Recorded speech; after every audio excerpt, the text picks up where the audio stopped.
Yes, indeed. SandCity Sports back in the mix. Hope you all out there are doing well. We got the Eagles and the Cowboys going toe to toe right now. Following along, excitement. Dak throwing down the field, no go. Jalen Carter getting in Dak's face early on. He's a no-show. So NFL is back. U.S. Open in full effect. Naomi Osaka battling it out. Road to the championship. Some unfortunate news today from the WNBA. Caitlin Clark shutting it down for the season. We shall discuss. And it's a temperate Thursday here on the Cape and Islands. And SandCity Sports is in the building.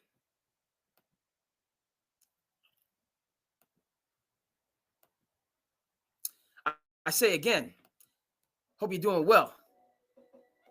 As they say, welcome to SandCity Sports, to the business. I am your host, Cape Cod. You can tell I haven't been on for a minute. Q3 Media, I appreciate you. All you guys out there in television land, my bad. Now, welcome to SandCity, to the business. I am your host, Cape Cod. Yeah, my people. To SandCity Sports, go back and bring your sports content story that you need to know. That start is all. We getting it right. We getting back up a little bit. Hey, bring it back. Let's bring that intro back. Let's get our energy right. We're locking in. SandCity. Go! Eagles and the Cowboys are going down, as I said. U.S. Open match. I'm not just on, of course. The world of sports and the world in general. This is you know what time it is. You get it locked in.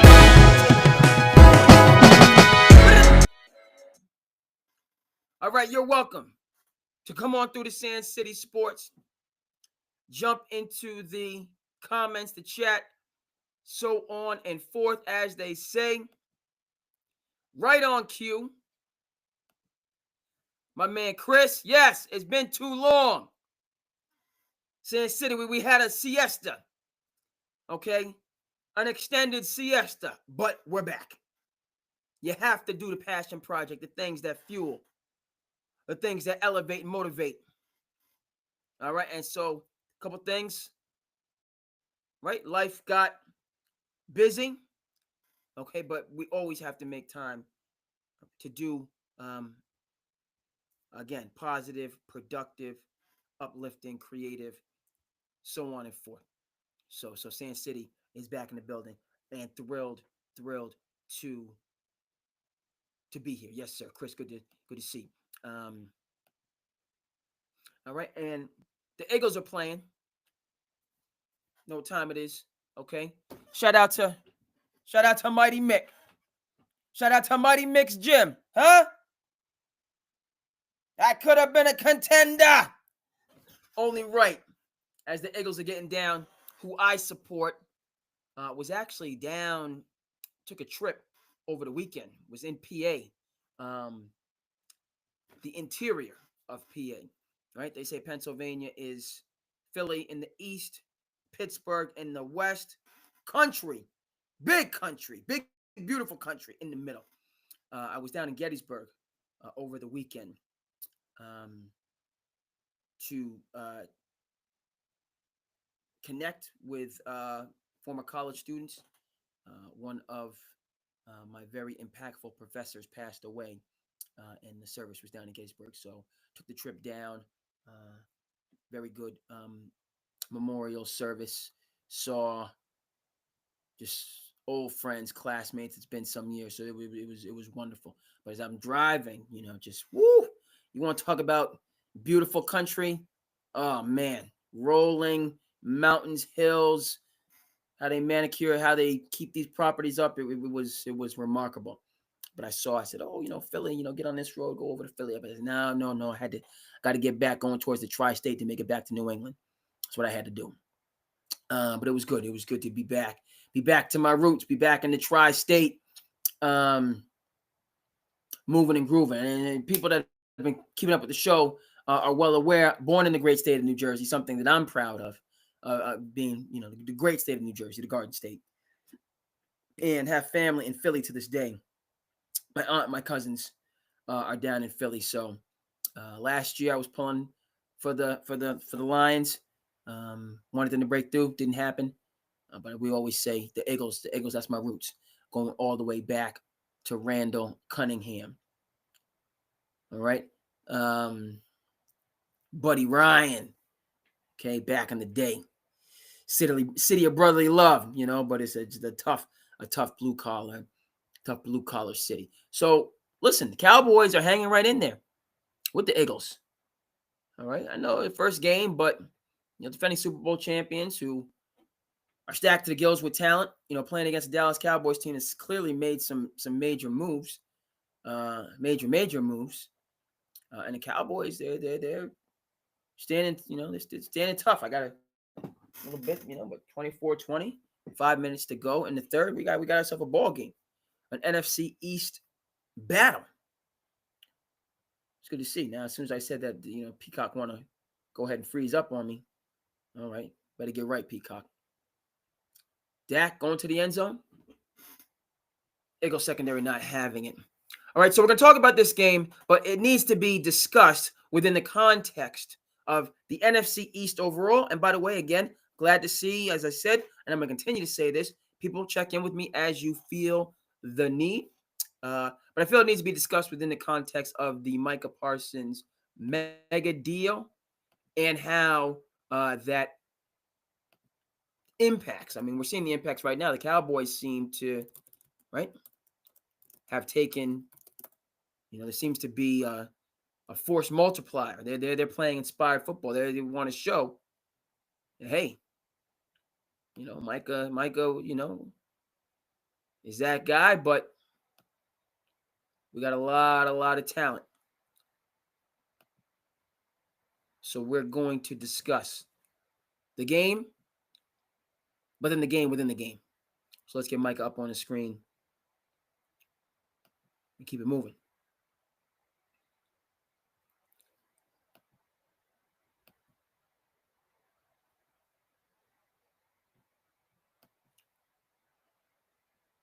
Okay, so to begin with, I have been team, what the heck are you doing?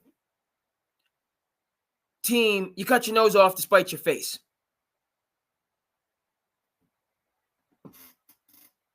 Dak, end zone, Eagles secondary not having it. All right. Eagles defense that had Patty Mahomes running scared, running wild, not tolerating it. Gentleman I got a chance to work with last year, really good dude, diehard Eagles fan. So we used to go back and forth, and so obviously me, Eagles winning, him being a true blue fan, that was good last year. Okay, but my initial response and reaction, this is just classic Cowboys drama. What do we got? 11 guys on defense, 11 on offense, 22 individuals going in 22 different directions. And they're just going to be a highly publicized, exceedingly profitable, underachieving football team, as they've been again and again and again and again. So that's where I started. I'm staying on that take, but we have to report what we're actually seeing and then add to that. What I'm saying is that I've heard feedback from individuals that I respect. Okay, speaking of respect, all right, we don't play hate, we congratulate. Nightcap is coming through. It's going to be on, right? Probably as soon as the game is over. So Unc and Shannon are going to be doing, Unc and Shannon are the same person. Unc and Ocho are going to be doing what they do. And out of this football season, tremendous amount to contribute. They contribute overall. Right? They, Unc can talk basketball. Unc can talk about them heavy hands, right? The heavy hands out there that we got a major fight, an actual fight coming up with Canelo and Bud. Bud going up a number of weight classes to battle with Canelo. And we'll see how that, because Bud, talking about heavy hands, what he did to Spence. And then also an exhibition fight that you guys have probably heard about, Mike Tyson, Floyd Mayweather. These exhibition fights that sometimes taking more revenue than actual fights, actual fighters. The Canelos, the Triple Gs, the Bud, Crawfords, so on and forth.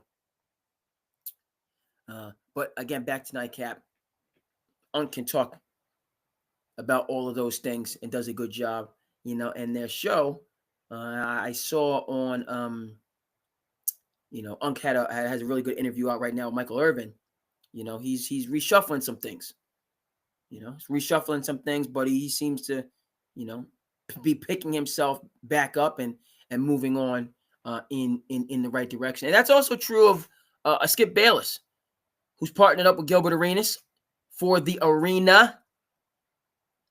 Gil been doing his thing with that platform. Watch Gil build that up slowly but surely over the years. Just starting off indie on his own, no chill with Gil, and now he's a player. He's a force. And so, yeah, that's what I'm saying. Speak on it, Chris. I'm liking it. Right? I'm liking the contrast. I'm liking the firm opinions. I've never been a black and white, team Skip, team Shannon individual. I'm team Undisputed was an awesome show, and it hurt everybody that it went off the air, period. Hurt everybody. Okay? Right? Now, it took a number of different turns, and we are going to get back to the Cowboys, but I'm finishing this point. Skip moved on, had a show with Michael Irvin, which I liked. Michael Irvin, Keyshawn, another contributor. The network didn't like it for whatever reason. But I think the difference was not just 4 to 2 people, not just going from 2 people or, 2 people and a moderator to 4 people, but that, I think Michael Irvin's more of a football guy. He's a football guy. And so you didn't have the continuity, which you have with Undisputed, where it was Skip and it was Shannon. And they could go, both had the versatility, football, basketball, whatever the case may be. And I know a lot of shows don't cover baseball, though they should. Both had the versatility to go through all of the different seasons. Whereas after Undisputed, when Skip kept going, he had one, crew for football, another crew. So you didn't have that same continuity, so it was different.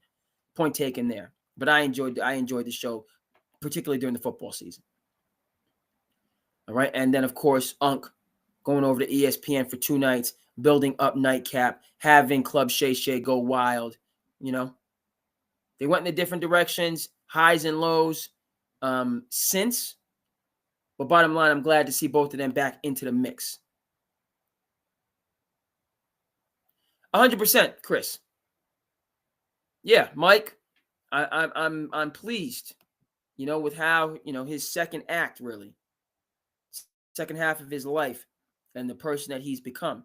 Want to learn a little bit more about Mike Tyson? Go ahead and check out The Fight with Teddy Atlas.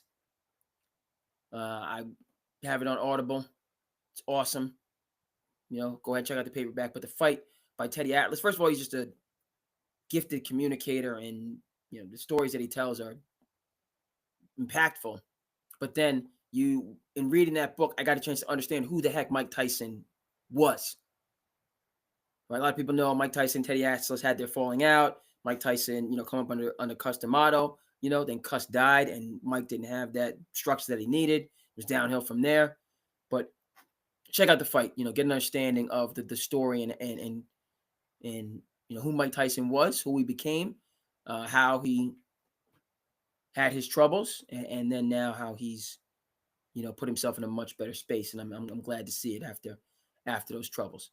But The Fight's going to be a joke. All right, now let's come back to And Chris, good stuff. Folks, holla at me, please.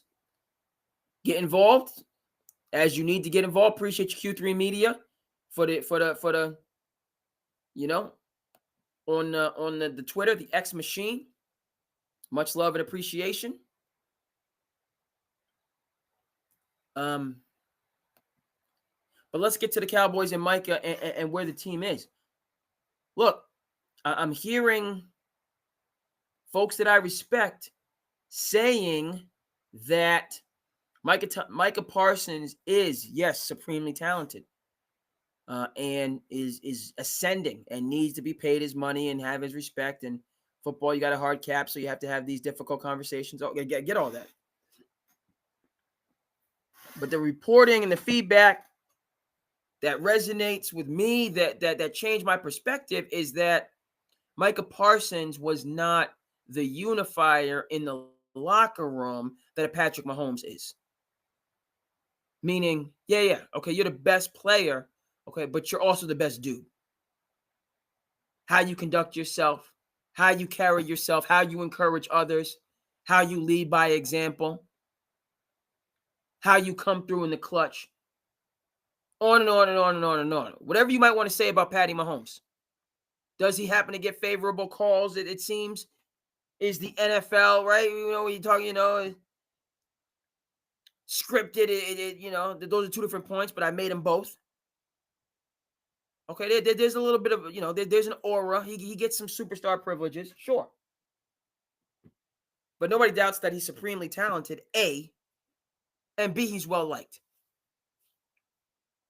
Okay? What's the book by Carnegie, How to Win Friends and Influence People? Sometimes I feel I need to, take a look.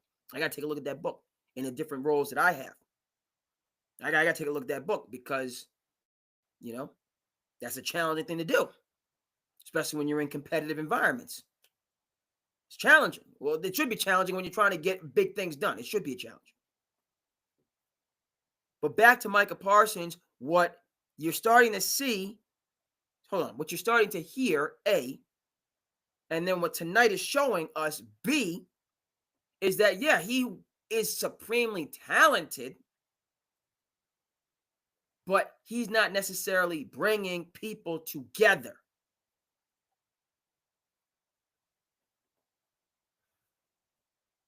Go ahead, Chris. Spit facts. All right? Add that good marinara. Add that good context to the conversation. Appreciate you, Chris. People criticizing Micah, but Puka Nakua is doing his podcast and getting numbers and getting money and bringing conversation and community. This idea, first of all, again, a podcast is a modern radio show. Thank you, Chris. I'm seeing the folks. I'm like, what the heck? Folks walking off I thought there was an injury. Obviously I got the sound off because we're doing the show. Shout out to Emmett. My man E. Douglas of the Maller Militia is doing his thing.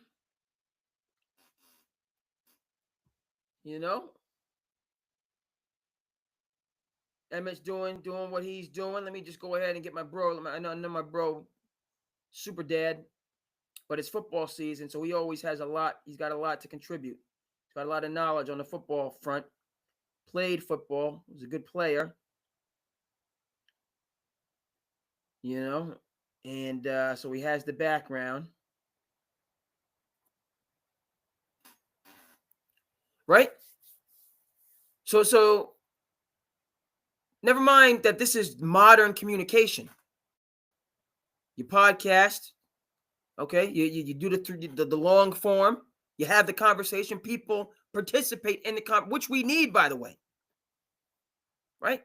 Think about this today. You heard the studies about loneliness and a quote-unquote loneliness epidemic in this information age, this artificial intelligence age. You've seen the studies about the impacts of loneliness. It's the equivalent of smoking 15 cigarettes a day in chronic cases. 15 lung darts a day. The Surgeon General of the United States of America talking about this. isolation, disconnectedness. So these platforms, these podcasts, it's a form of community. It's different.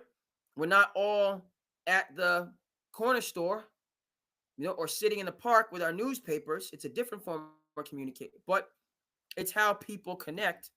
And if you have the common touch, right, Chris? Speaking of the law, right? 15. Can you you hear these stats and but then 15 cigarettes? What? I'm not anybody special. I don't smoke. I just different people, different strokes for different folk. I'm not better than you. You're not better than me. That's not what I'm saying. But that's like, what is it, 20 cigarettes in a pack? That's, almost a pack of cigarettes. The majority of a pack of cigarettes. It's not about smoking or not smoking. It's not the point that I'm making. But the equivalent of a pack of cigarettes, but that's what loneliness and disconnectedness does to you. And by the way, continuing on that point, I was thinking about this the other day. And this is me, Casa Su Casa. Chris is coming in, and anybody else is welcome to jump in. Good, bad, or indifferent. Let me know how you feel. This is a community over here, folks. But I was thinking about this the other day. Harvard study, over 75 years, about longevity. Rich, poor, black, white, high, low, everything in the middle. Decades-long study about, long, full life. Like, what is the secret? What, is it financial? What, is it relation? What is it social? What is the secret?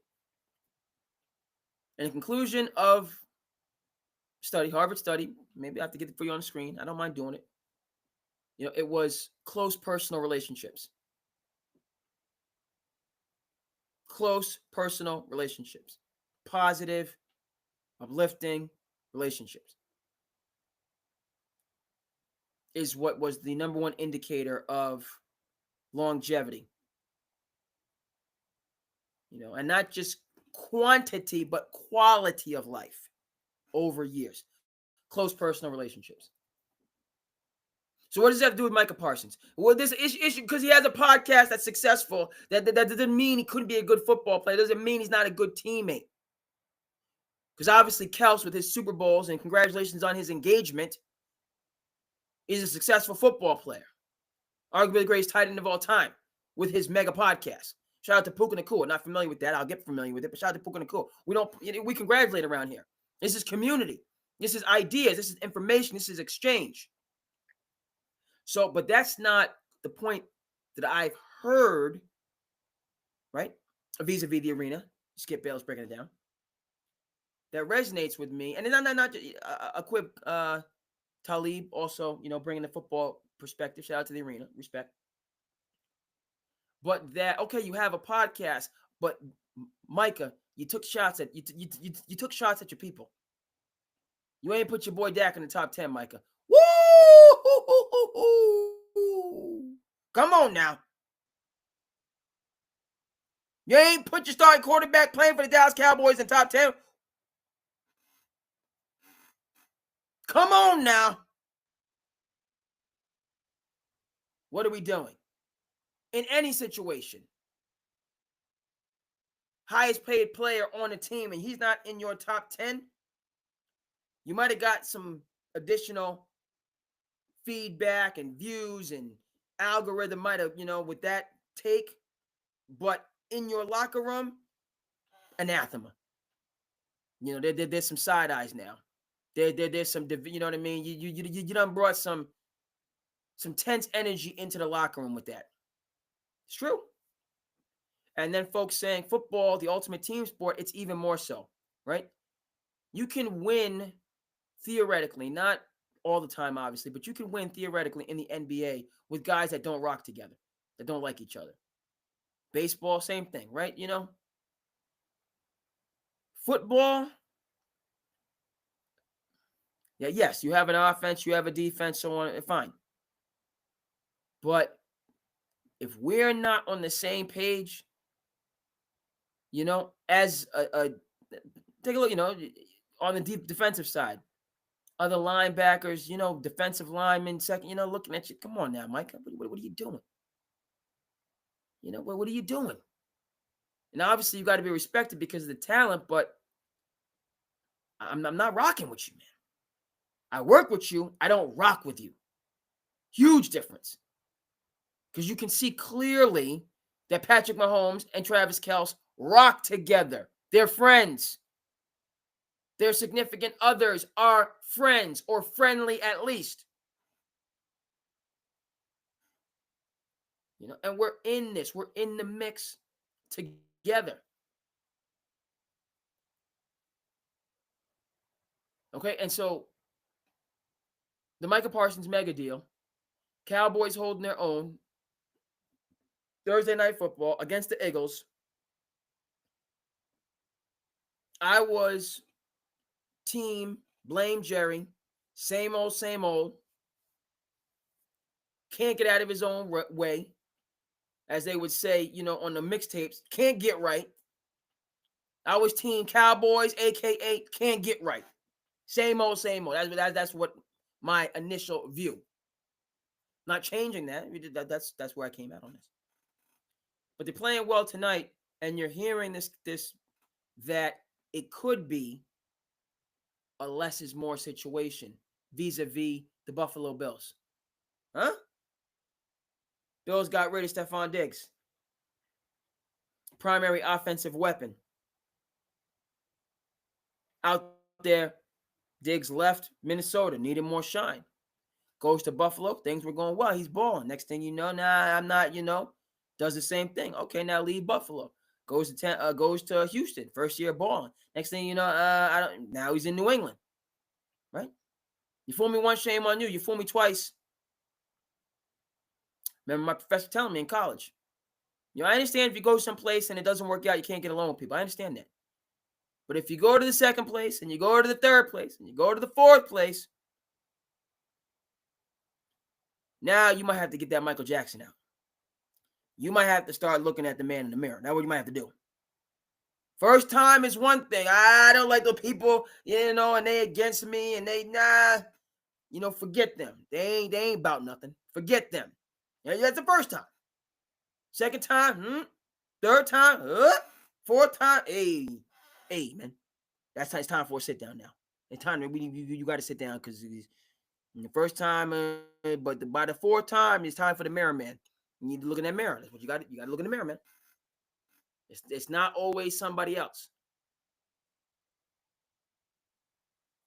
All right, and my point back to Micah Parsons is the Bills were better last year without Stephon Diggs. The talent that he put in the field, fine, but he was bringing negative energy up into the team. He wasn't helping guys flow and move in the same direction. No. Take your talent.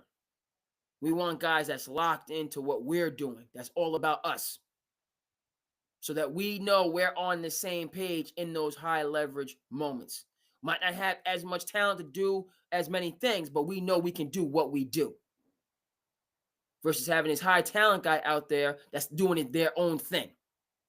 So yeah, on paper we're better, but in reality, we ain't got the togetherness. No, we don't have it.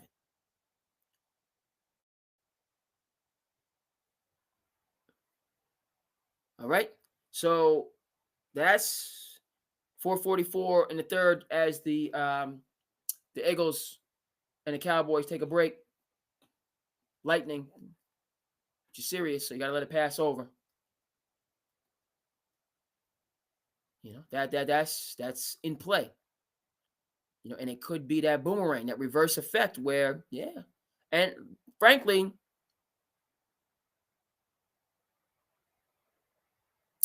what am I trying to say here? We don't need a dead air. I don't think it needed to get to this point. How it played out at the end was super duper personal. If you're gonna make a week or two before the season, you make this right, and so there is a shift.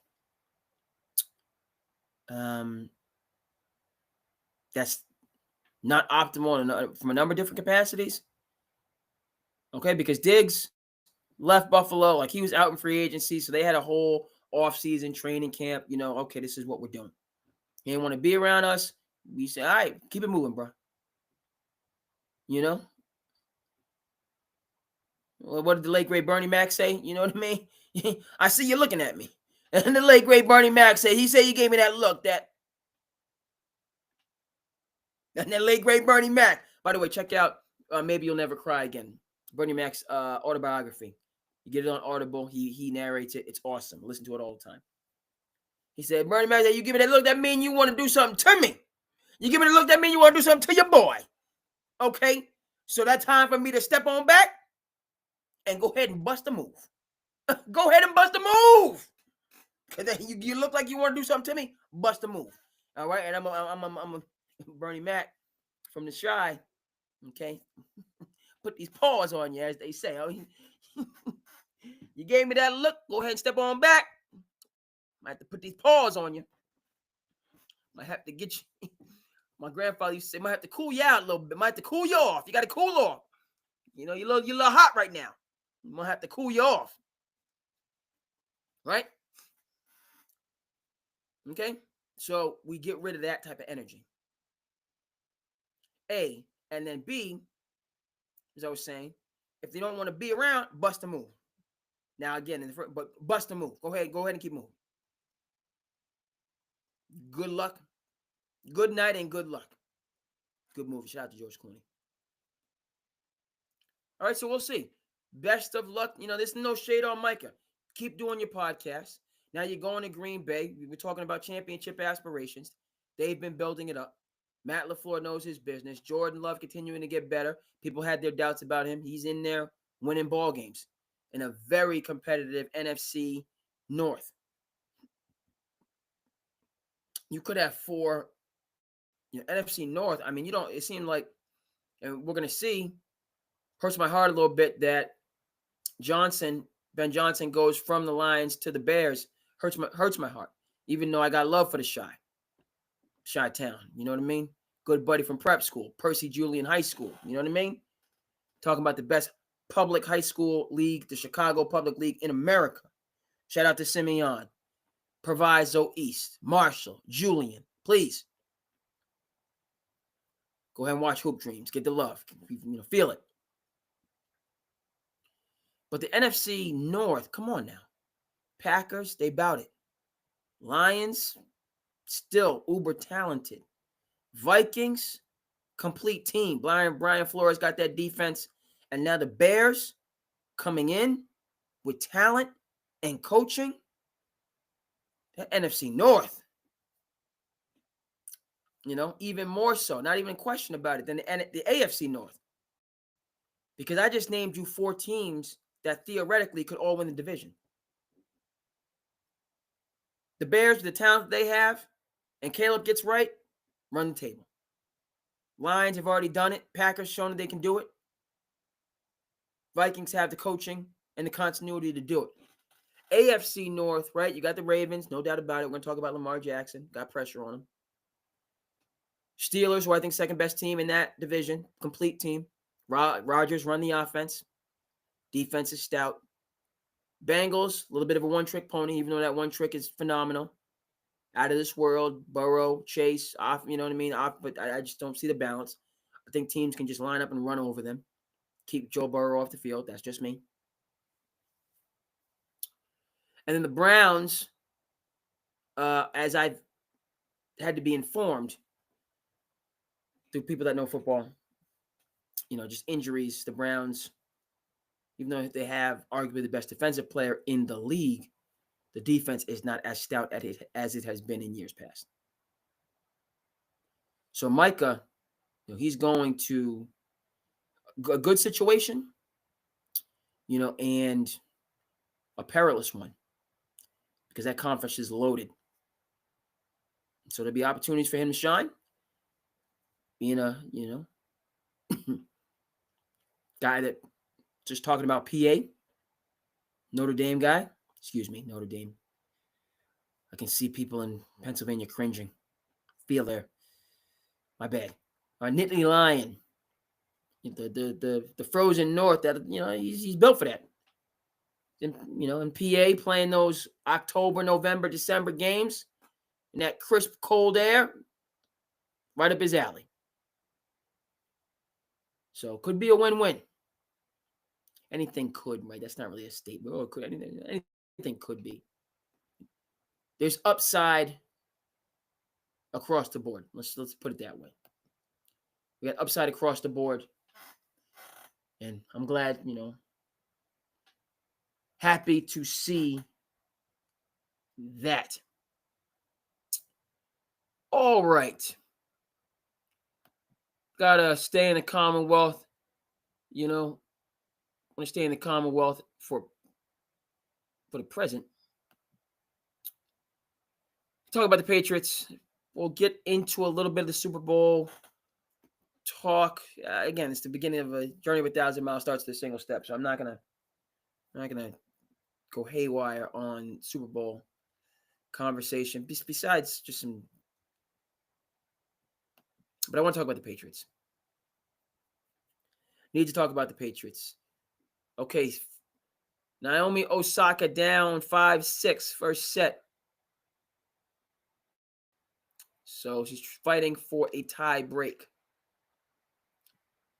Naomi Osaka against number 8, Anisimova. Nothing like the U.S. Open. Nothing like tennis.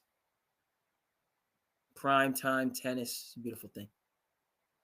And then what happens in January, interestingly enough, for the tennis folks out there, with the Aussie, the Australian Open, is that you got to DVR those games because the games come on at like 2, 3 in the morning. Games come on all hours. You got to DVR them, or you might work third shift. You might work third shift. All right, so the Patriots open up.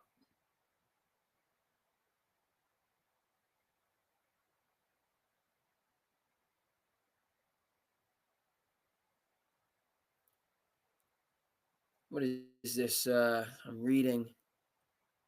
North Carolina and Belichick banned Pat's staff. Not sure what that's all about. Possibly some residuals from the rout against TCU.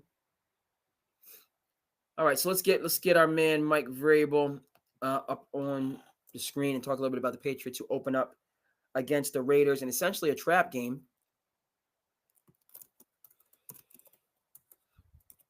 where they're favored. But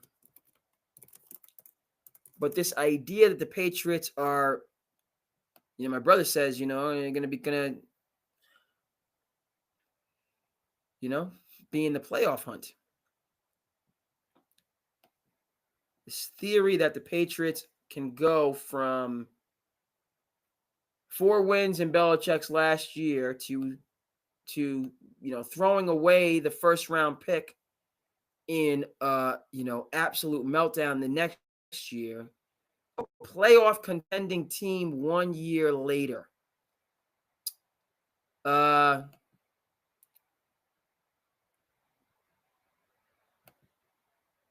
Look, we must discuss.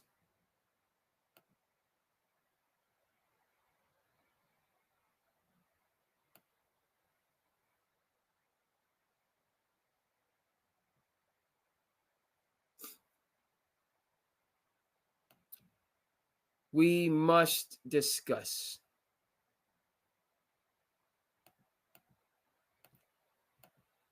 Okay.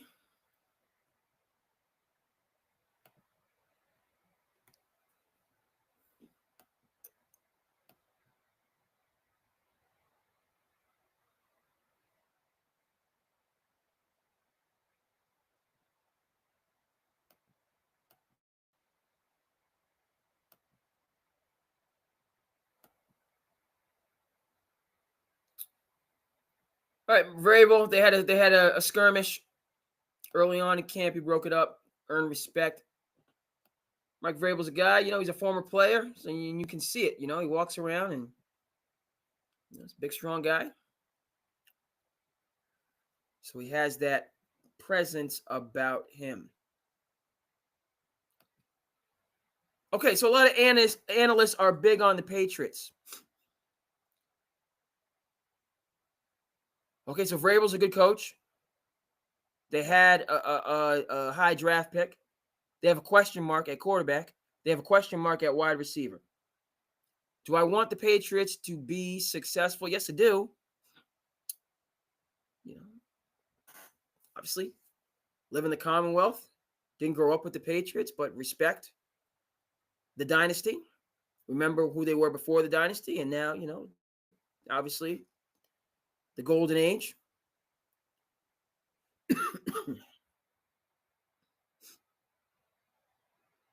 I'm just saying, how do you go from 2 train wrecks of a year, essentially have the same roster, correct me if I'm wrong, a couple additions here, a couple additions there, and now all of a sudden you're a playoff team because you change coaches?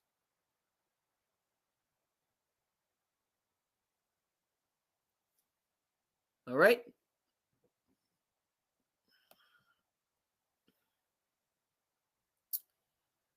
All right, Bill's getting a statue. That's good. I support it. What is this article about?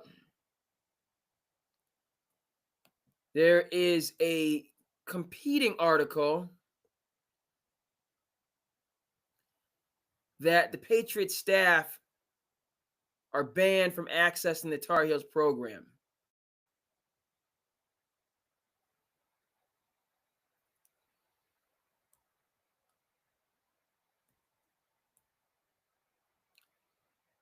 Ban New England Patriots staff from accessing the Tar Heels program. So you want to talk about polar rising? On the one hand, reporting that the Patriots want to honor Belichick. On the other hand, hold on.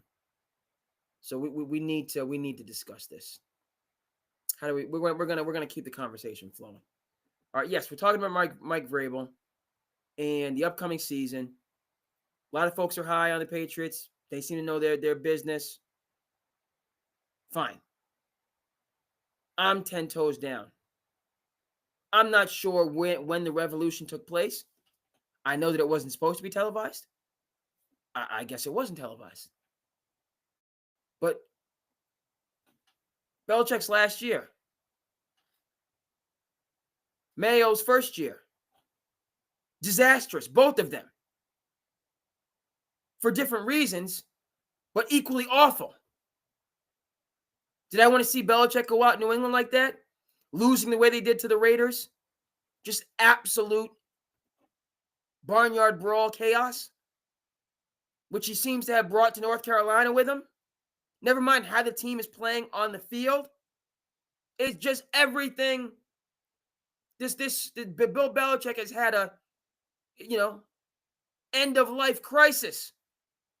Not that he's, ill or anything, but he's in his 70s. So it can't be a midlife crisis. And it's not a quarter life crisis. So what kind of crisis can I call it? How he's conducting himself. If it were any other coach, gone, fired. There's talk in North Carolina about, the war. Never mind ACC, SEC, football below the Mason-Dixon line. Just the out and out, continual high-level competition, for lack of a better way of saying it, to get these top prospects at all of these football-crazed schools. But you have reports that within this fiercest of competition, recruits are going to North Carolina and they're not even getting an audience with Bill. He's not even around to do the work. Never mind how anathema. This is Bill Belichick, the Patriots way. That statement was awful. This is a man who built his entire reputation on letting go of talented players. Asante Samuel, Ty Law, on and on and on, Tom Brady. a year early because of the confidence that he could develop that same talent with the Patriot way or his system. And so he's used to penny pinching and being heavy-handed and leaning on players. Looking at players. This is Bill Belichick looking at players like you ain't about that life. And quietly loving it. You know those type of people that have some authority? I try not to be this type of person. And if I am, I hope my friends will just let me know. But there are those people in the world that they have the power and they seem like they're, egalitarian and, all about the, everyday struggle, so on and forth. But they really enjoy putting their thumb on people. And when you put your thumb on somebody, that means you are holding, they could, if you just step back, they could flourish or do much better. But you're going to put your thumb on them just to let them know that you're in my world and you do things my way, or you can hit that. You know what I'm talking about. Right? There's those type of people that, that's they just enjoy it. And Bill Belichick is at the top of the list of going into these meetings with players over the years and saying, there's no way I'm going to give you your market value. Or sometimes not even anywhere close to your market value because of the confidence that I have to replace you. I can replace you. That's what I ultimately believe in. Never mind having a vision and a passion for you and your career. What it comes down to is you're replaceable. And I hope that not just that I feel that way, but you should feel that way, right? There are those people that just enjoy lording things over other people. I could be one of those people. I don't know. I hope not, but I could be. Look, but you know what I'm talking about, people. And a part of that is Bill Belichick. He enjoyed those tough negotiations where he could have the last word and the last say. And because of the success, that was just the way it had to be. That's the Patriot way. Until Mr. Thomas Edward Patrick Brady III, shout out to Skip Bayless, took his talents to South Beach. Not South Beach, but you know what I'm saying. Close enough.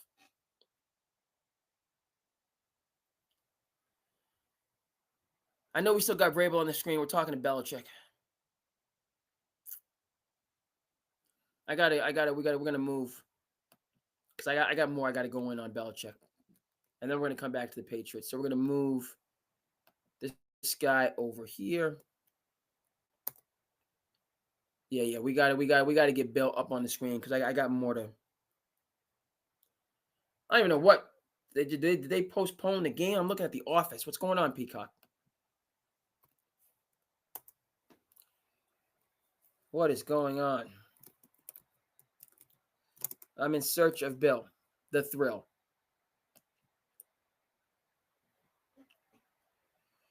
Goodness gracious.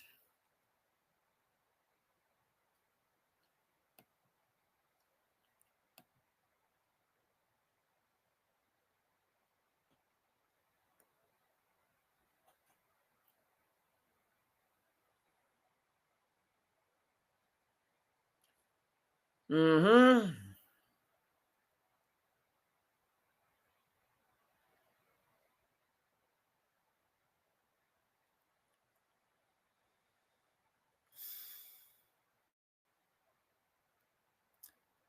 My brother, he's gotten back to me. Just reach out to him real quick. First, we got to get Bill on the screen. We're having some production issues. Let's get our house in order.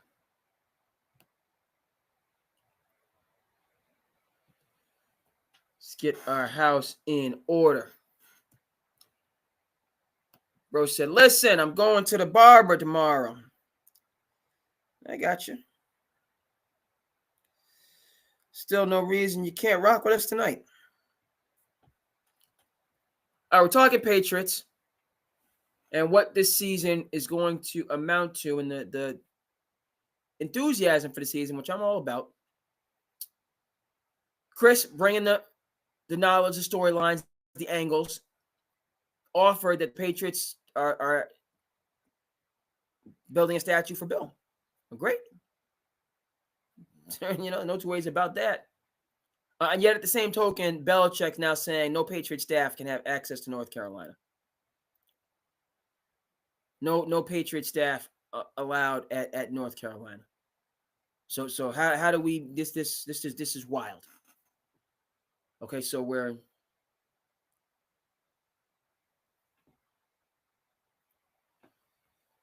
we gotta. My brother says he's growing a Wolverine beard. That's a good thing, man. Talking about on your way to a Viking beard, you're making progress, man. All right, you gotta comb it a little bit. I get that, but hey, be good.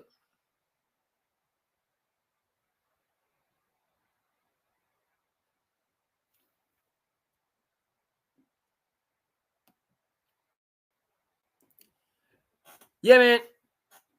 Good questions. This new school year is going well. Cough is still lingering, and I'm working on that. There's a couple factors. The weather is changing, but I appreciate the concern and the notice. And I got to employ a couple things to kick it for good, right? It's better. It's still detectable. And I had a school meeting last night, actually,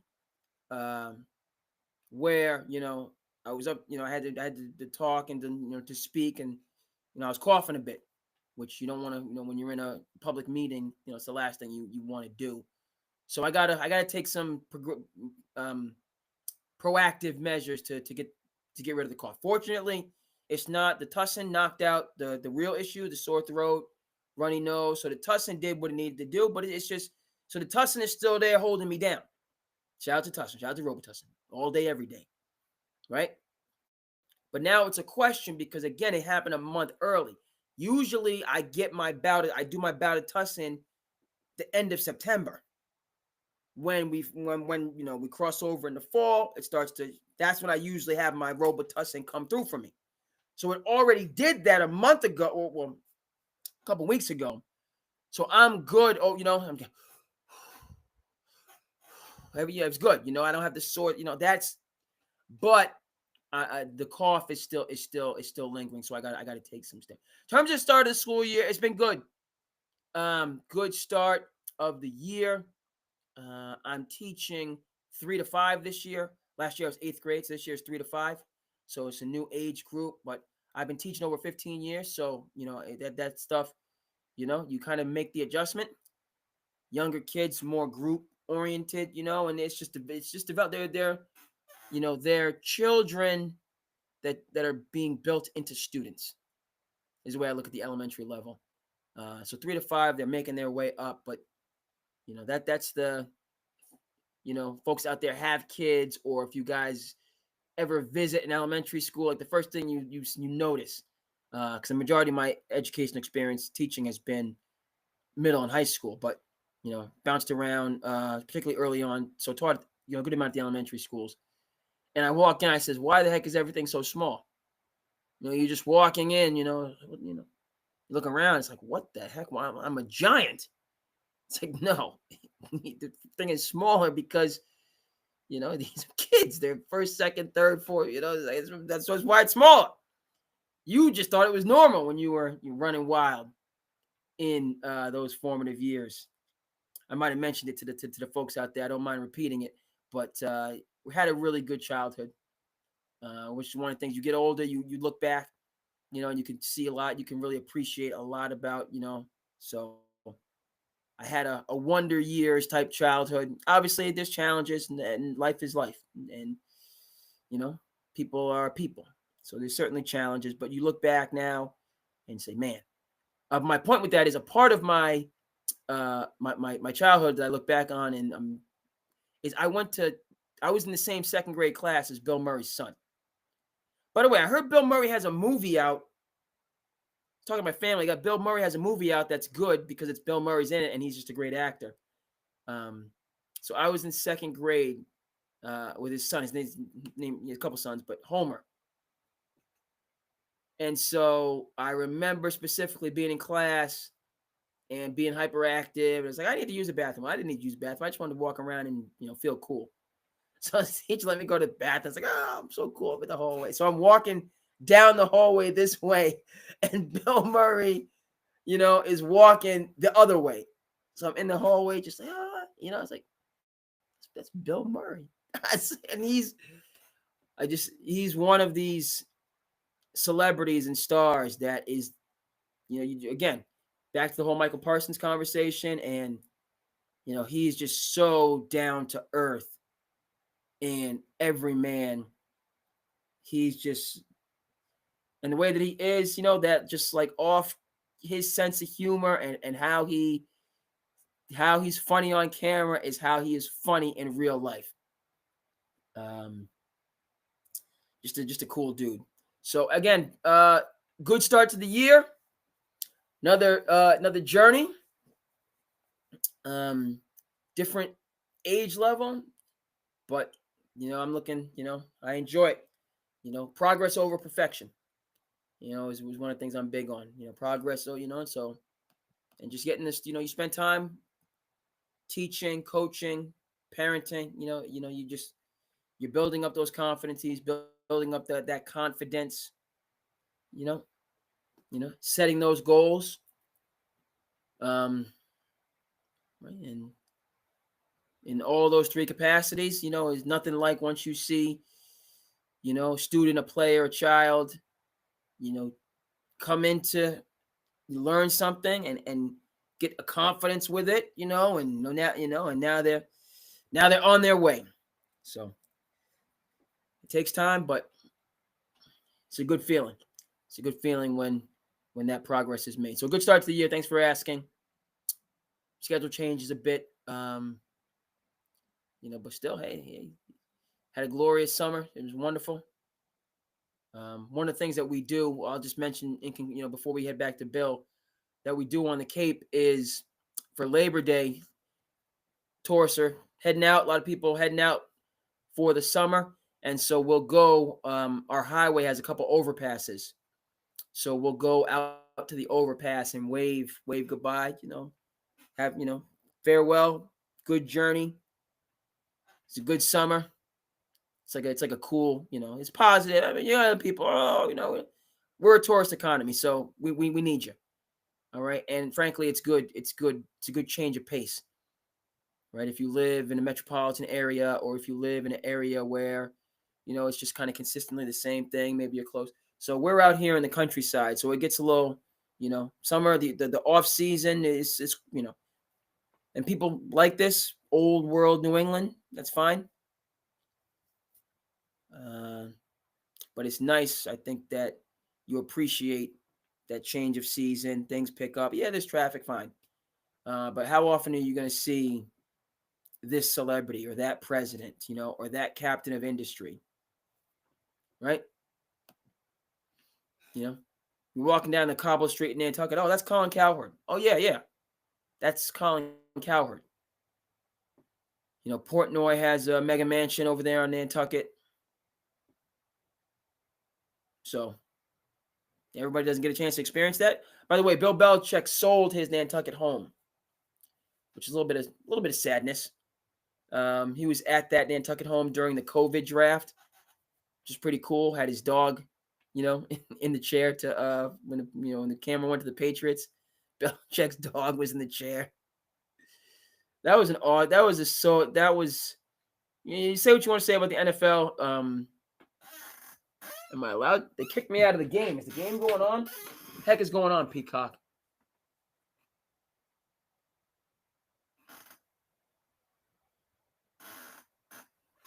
Excuse me, production. I was watching it, and then when it went to a delay, now it kicked me out. Maybe they just postponed the game. Hopefully not. I don't know. I'm in the dark. But looks like the players are coming back out. Good. So, and this might seem like I'm piling on the bill, but I'm not. He has the house on Nantucket, is there. He's just, he sold the house, so times have changed. But people on the island would talk about the way that he looks right now is how he gets down in his free time. Hoodie, tattered khakis, stern look on his face. Like, this is who he is. Period. Same case with Bill Murray. Bill Murray happens to be a little bit more, a lot more outgoing, approachable, engaging. Belichick, free time, the dress is the same, the demeanor is the same. And to that point, not piling on Bill, guy has a right to be himself.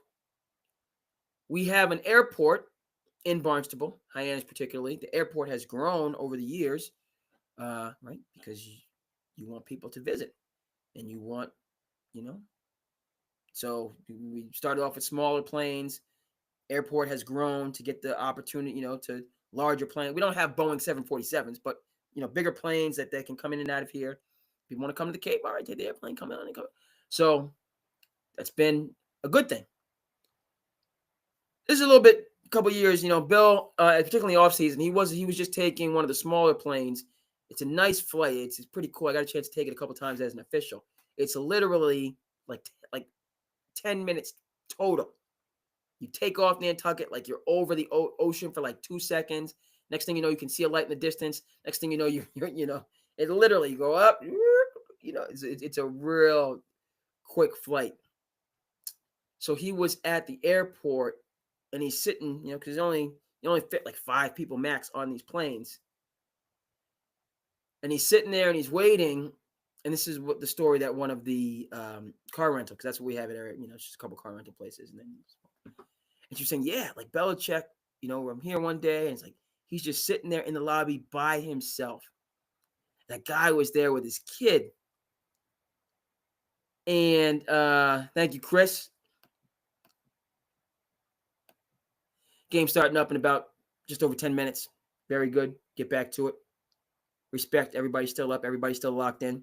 It's good for people are still up. People watching the game. Maybe they'll tune in SandCity. So Belichick's just sitting there by himself in the lobby. The guy says, "Oh, this is Bill. Maybe you go over and say hello." Kid goes over to Bill Belichick. There's nobody else in the lobby. Says, "Hey, Bill, can I have your autograph?" Bill's like, "No, no." Shut the kid down, man. You gotta have won 6 championships on your own, 8 total, to be able to shut down a kid. Flat no. So, Bill, he's the same guy, right? Now look, this North Carolina situation, and just there's a North Carolina for me, and then there's a Bill situation. First of all, if it doesn't make dollars, it doesn't make sense. Bill, what is achieved by banning Patriot staff? What are we doing? How are the players supposed to get evaluated? How are they going to raise their profile if you're allowing 29 other teams, to makes no sense. You're not going to hire Patriot staff? Fine. But to say that the staff members can't have access to a program, the sole intent of which is to build players into pros. What? Yeah, okay. So all these guys are not going to go pro, right? So I know they're student athletes, and 99% are going pro in something other than sports. I get all that, but it's conduct that would have flown, that people would have accepted during the dynastic years. Okay? Like I say, Rome wasn't built in a day. All right? And empires rise and fall. So the dynasty is no more. But clearly, Bill's hardline approach remains out in, you know what I mean? Once an empire collapses and the walls come down, you're just in the wilderness with everybody else. Fall of the Roman Empire, the Visigoths, the German tribes coming in, the Dark Ages, because we did not have a centralized power. All right, we'll cut the history lesson out. But the point specific to Bill, and it's twofold. First of all, you don't teach an old dog new tricks. These are things that we're seeing, and that's the point about his greatness. Never mind not teaching an old dog new tricks, because there are times when old dogs learn new tricks, i.e. Mike Krzyzewski, who originally didn't take one and dones, but saw times change. Everybody owes. Everybody pays. Because that's how you stand against the rising of the tide. William Cutting, a.k.a. Bill the Butcher. Gangs in New York. Everybody owes. Everybody pays. The tide is going to rise. I see this. I know this. I am preparing for this. Bill's not prepared, nor does he seem inclined to even want to be prepared. He's going in the other direction, doubling, tripling, quadrupling down on the past.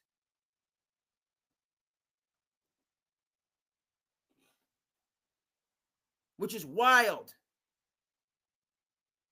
Because, first of all, legacy-wise, one of the things Michael Jordan always said, I don't want to go out. Michael Jordan, obviously a huge baseball fan, remembered Willie Mays towards the end of his career. Holding on, not wanting to let go when it was time. His name was Willie Mays, but he was no longer Willie Mays. Can say the same thing about Ali. Go ahead and check out Larry and Muhammad 30 for 30 Gold. Check it out. Okay? His people were telling him, you're done. Enough. After the Thriller in Manila. No more. You've done it. It's time. Okay? Never mind. Ali lost 4 years in his prime. Right? So a part of that trying to recoup.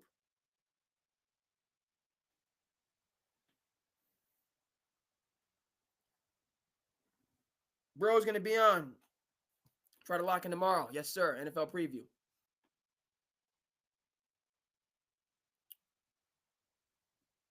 And that's where Bill is right now. Arguably where he's been for the last few years, which has led him to this distant outpost in the first place, North Carolina football. And the narrative that you're hearing, that's poorly formed. That's ridiculous. I can't talk like that. The narrative. What am I even saying? The narrative that you're hearing. North Carolina more interested in clicks and views than winning football games. If it works, it works. If it doesn't, we got ourselves on the map some kind of way. We're obviously a basketball powerhouse. Bringing in these coaches that have had their day. Mac Brown, all right. Seen this, right? Steve Spurrier, kept coming back to college. Champion at Florida, went to the NFL, didn't work out. Okay, let me go back to South Carolina, a secondary Power 5 school.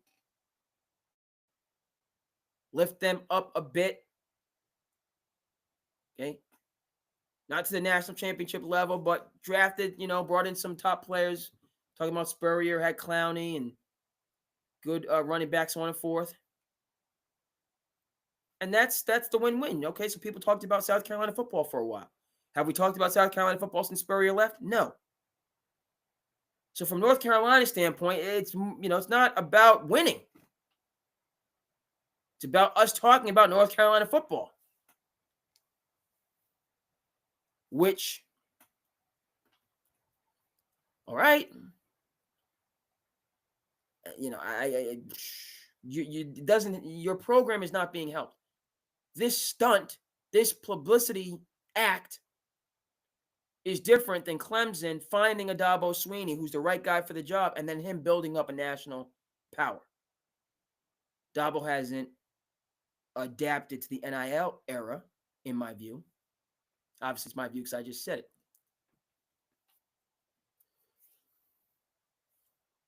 Okay? So the AD at North Carolina could have found the next Dabo. Not a name that everybody knows, and that's going to bring Michael Jordan and Randy Moss and Lawrence Taylor and all these other people into the press box to have this pomp and circumstance and huge show and get the brakes beat off of you. But an actual coach with a last name like Krzyzewski, who's going to come in and build a dynasty, which, by the way, takes time, 3, 4, 5 years. Took John Wooden 14 years for his first championship. And when Coach K was building the Iron Dukes, right, the influential ones at Duke University were talking about getting rid of him. And he's never forgotten that, nor should he. This guy, Krzyzewski. Got to move off of him. We're never going to get ahead of Dean Smith. He's a West Point guy. He should be on a battlefield somewhere, not coaching a basketball team in North Carolina on Tobacco Road. They wanted to move off of him. AD said, we've got our guy. How's that worked out?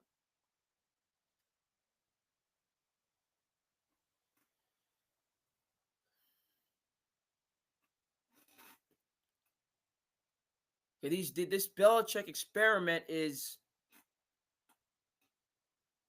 taking away from actually finding a guy. Or maybe they don't intend to find a guy.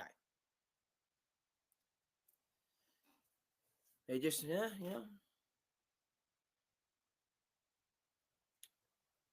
All right, in conclusion with Belichick,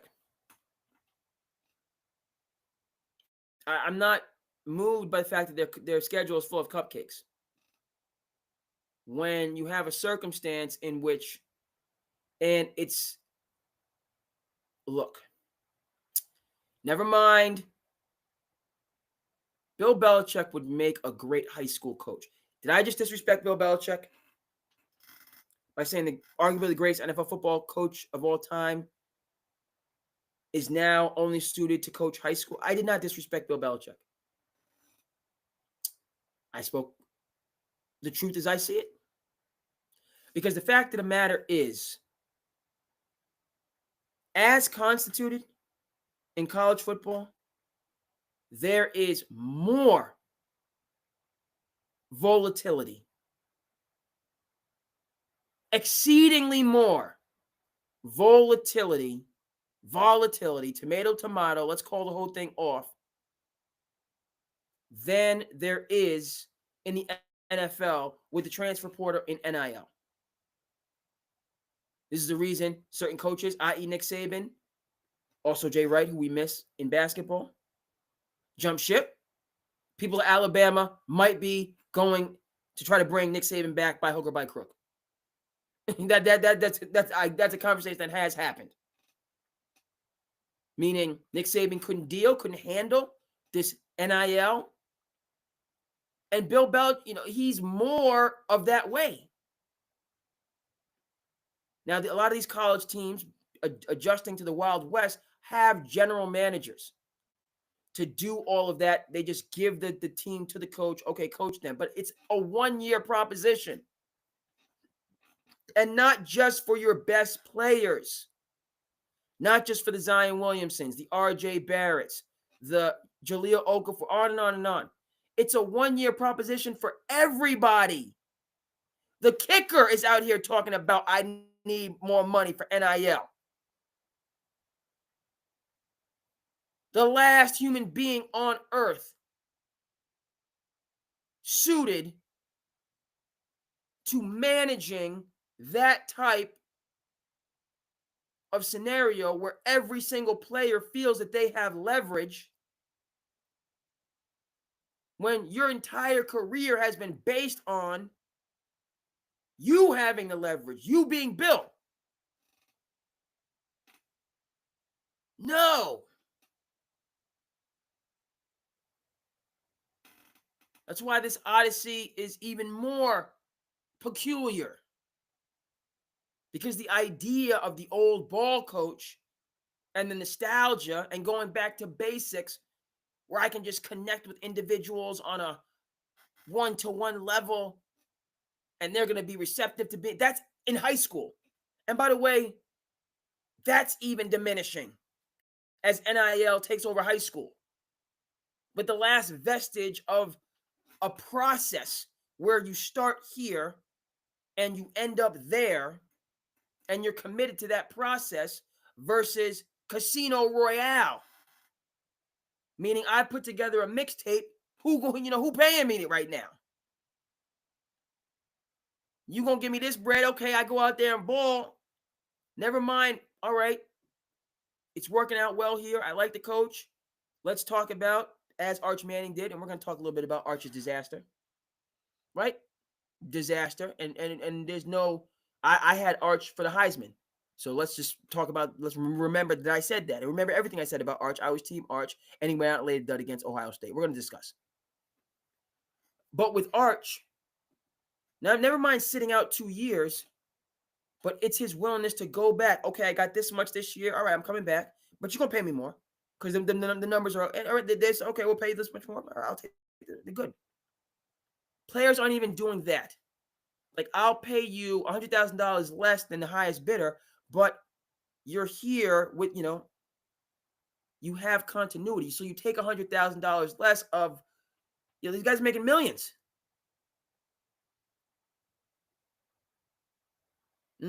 Dallas getting the pressure on Hurts.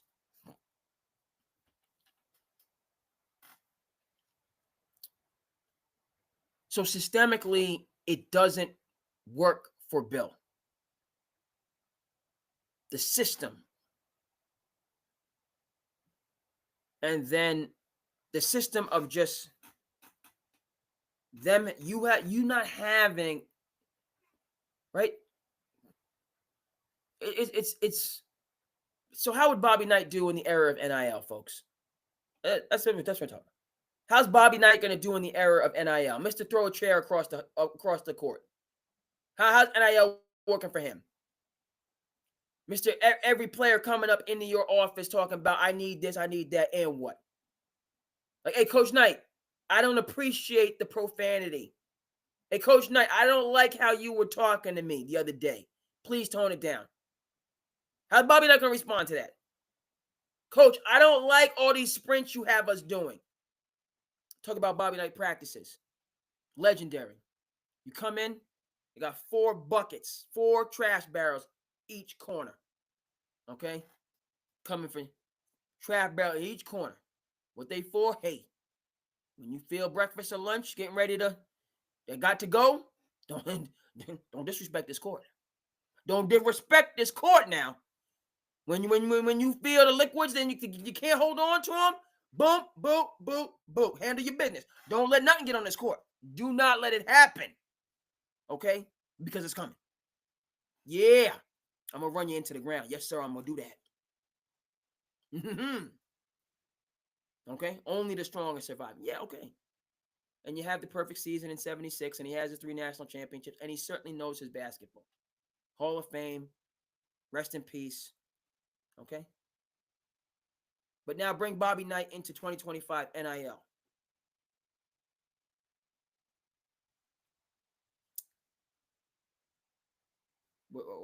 Are we doing oil and vinegar right now? What are we doing? All right? They're just, there's a, you know how you can't, the magnets won't touch? The magnets, they won't connect. It's not.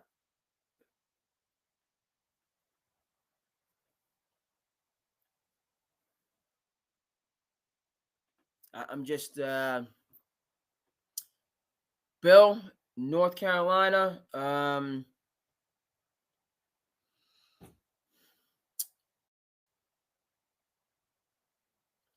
to say here. I'm not sure.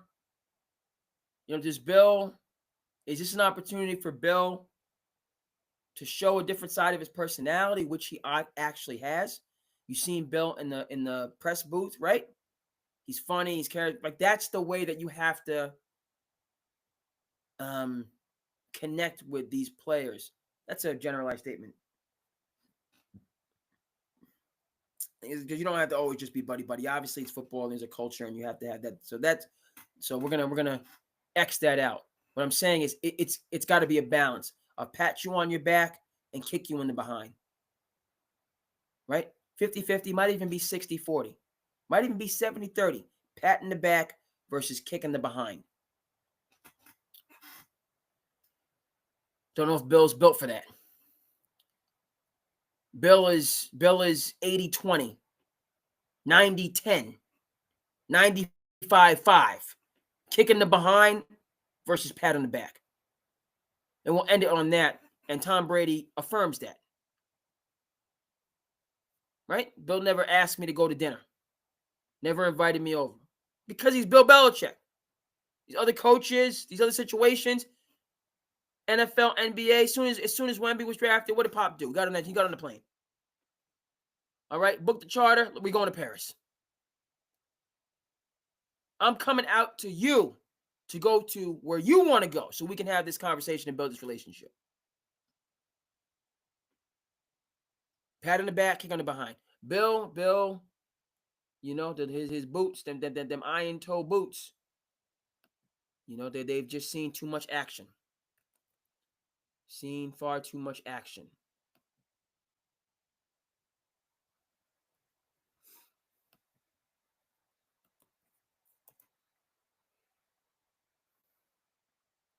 All right.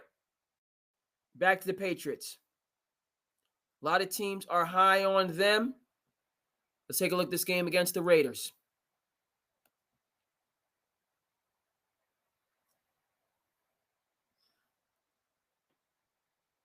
Okay, you got Ashton Gentry for the Raiders. You got Max Crosby on the other side of the ball. Let me see what the spread is. I'm just... Okay, let me...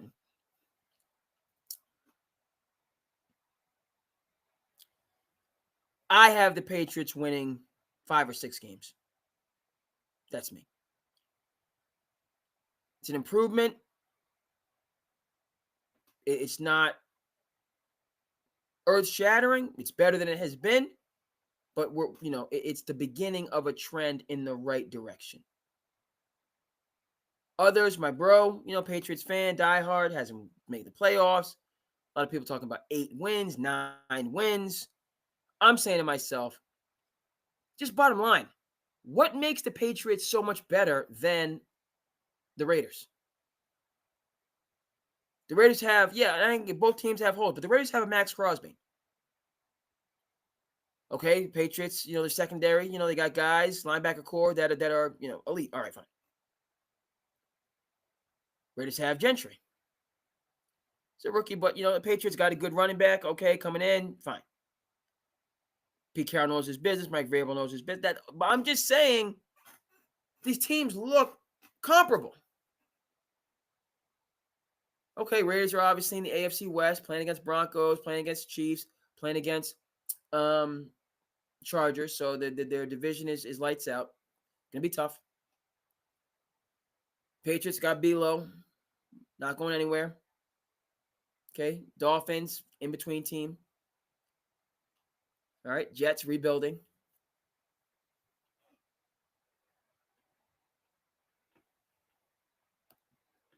Done this before. Let's go down the line. Okay, Bill Belichick keeping people out of his way. All right.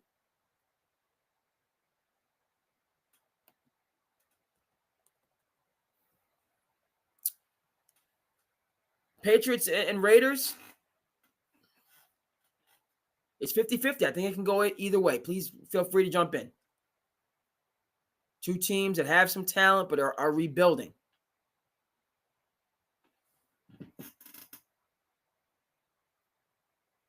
Okay, fourth quarter started.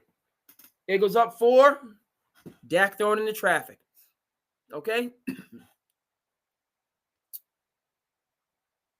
Patriots, Raiders, evenly talented.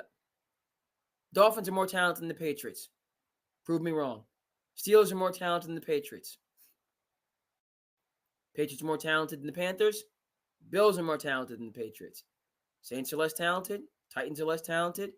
Browns, I will now concede, are less talented. Falcons are more talented. Buccaneers are more talented. Jets are less talented. Bengals are more talented.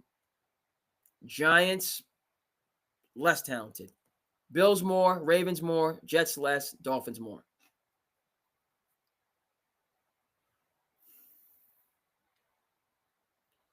So the 2 games against the Jets, all right. Game against the Giants, okay. Game against the Browns and Titans, all right. Game against the Saints, all right. Panthers, all right. And the Raiders. All I'm saying is those are upstart teams, right? The Patriots need, those other teams are circling the Patriots.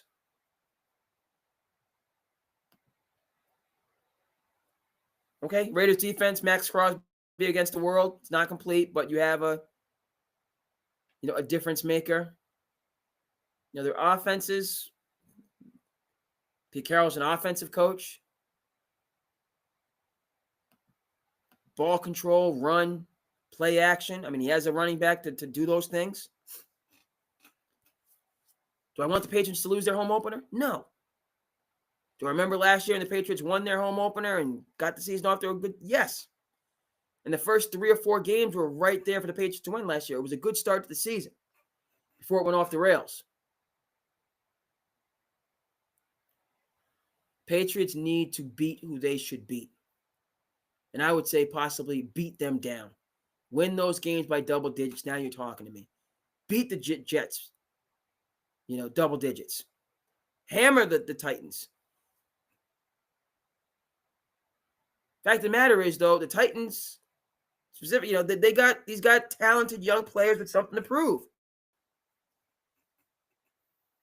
So it's I want Drake May to avoid his sophomore slump. I want him to make the progress. It's not really saying much. What's maybe saying a little bit more is that progress will be evidenced by how he goes toe-to-toe with other players, i.e. Cam Ward, that are on rebuilding teams but have something to prove. I got to see if the Patriots have that eye of the tiger.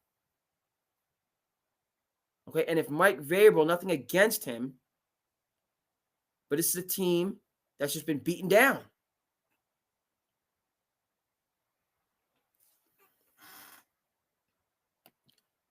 Right? Sweep the Jets, split with the Dolphins. To me, that's a slap in the face for the Dolphins. That a team that won 3 games last year and just replaced their coach is now better than this team that's been together for a few years and has all-pro first-team level talent on both sides of the ball. True, Miami Mike, right? Rocking the gold watch on the sidelines. I like the cut of his jib. Feel Brian Flores needs another head coaching opportunity. Didn't do anything to deserve losing the Dolphins head coaching opportunity, except the fact that he's not an offensive coach. So he's a defensive coach, so we should go to a team that needs defense and be their head coach. But I rock with Mike McDaniels. Point of fact is, though,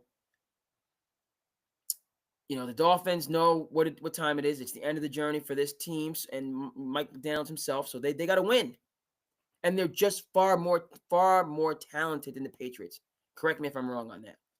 So to say that the Patriots are going to split with the Dolphins is to say that Mike Vrabel is going to outcoach Mike McDaniels. That's what you're saying. Because he doesn't have the more talented team. Football people can chime in on that. That's why I feel, not just because I like Mike McDaniels, not just because I'm pulling for the Dolphins to put this thing together, but that's where the conundrum for me. People are like, the Patriots are going to beat the Dolphins. But, I almost feel like you got Vrabel out there, and that's same how you had Bill Belichick crossing the Delaware River for the Patriots fandom. We've turned Mike Vrabel into that type of a character. That his presence as Saquon goes off, and I hope he can do it. But I think it's going to take a little bit more time. That's me. We shall see. I mean, that's a really good game, them against the Raiders. And it's no shame on either team. There's more pressure on the Patriots because it's at home. And, as has been noted again and again, they have expectations where, the Raiders, there's nothing. So, get it done, Vrabel. As the Eagles, 2nd and 1, you know what time it is. Saquon. Ooh, push back. They got 2 more chances to get 1 yard. Push will be in effect.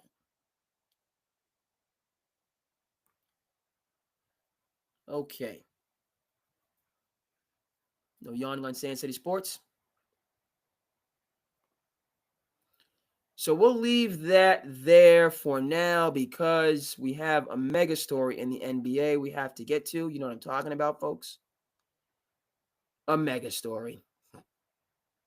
And the WNBA, frankly. Let's stop, right?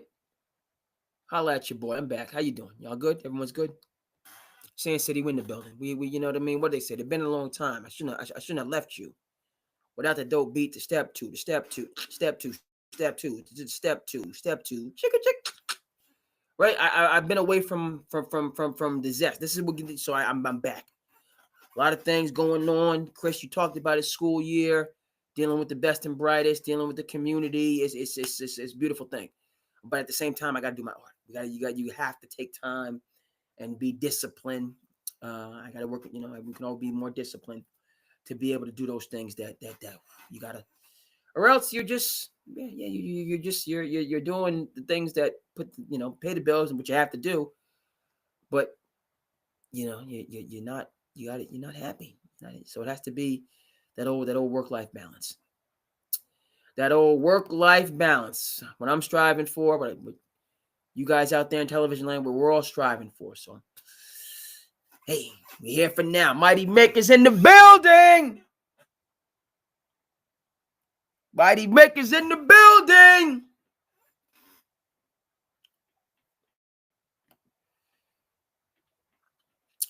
Chris, you keep bringing the fire. You keep bringing the heat, man. The new Celtics owner, I got no time for him. You're gonna build a new arena to do what? Because you're not stacking championships no more. The money you want to spend building a new arena, you could have saved and just took your hit in the second apron and kept the championship team together. You could have saved and kept the championship team together.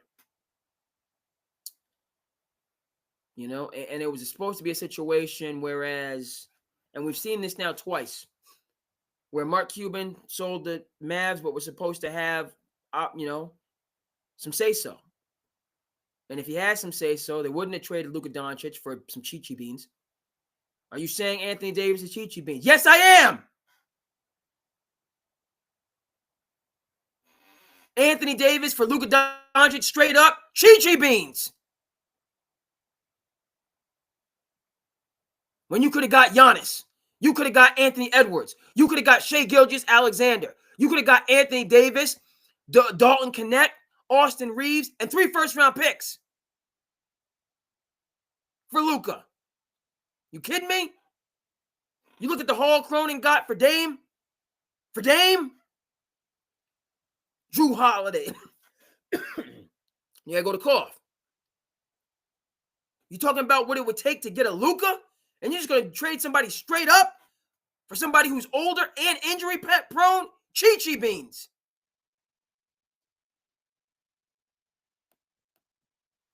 Okay, and Mark Cuban would have. You want to talk about a Mike Tyson knockout? You want to talk about an uppercut? Which, by the way, again to this fight, they have these little fights and they say, "Oh, you can't throw a certain punch." I mean, we all need things to do, but doggone it, it's not a fight. That is just spar. It's crazy. He fights against Jake Paul, and Shout out to Jake Paul getting all his money. You think I get your money, Jake? I have no problem with it. But the way it's structured is just wild. So the Celtics owner talking about building an arena. I got no time for you. No.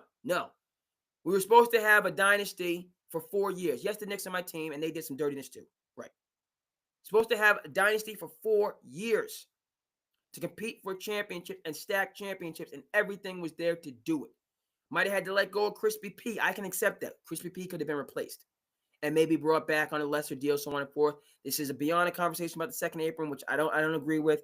Some good content with Bill Simmons and Charles Barkley. Barkley agrees with the second apron because he disagrees with the super teams. I'm saying to myself, who had a problem? Who had a problem with? I didn't have a problem with the Heatles. I didn't have a problem with Durant going to Golden State if that's what he wanted to do. And yes, Durant was hurt, but the Raptors took them out. I didn't have a problem. Okay, this whole old school, still playing the same team for your entire career, that's not the way it goes. And by the way, Giannis did win a championship doing it, being loyal to the soil and building it the right way with people that win championships, i.e. Drew Holiday, who the Boston Celtics traded. So again, back to your question about this doggone new arena and how it's a direct connection to Kawhi Leonard, right? These owners, you're business savvy, you make money on top of money and so on and forth. You're not no, hold on. In terms of Steve Ballmer, it's different because Steve Ballmer, the Clippers remain, but now it's a wild story with the Clippers. But they are a first-rate organization of the first rate, and they win the right way. They have a lot of reclamation projects that go there and get themselves right and play high-level basketball. They took the Nuggets to 7 games. Steve Ballmer, not just being the richest owner in team sports, but an innovative owner, right? He bought the team with the vision to build the Intuit Dome, and he succeeded in doing that. Monumental. Everybody's not Steve Ballmer. Okay, so before we go over to the Clippers, like with the Celtics, this owner, he's reminding me of the Dallas Mavericks ownership group because he's doing things that are ridiculous, right? Just get that. Let's see as I come back. Let me just get my my shot. Come here. Oh.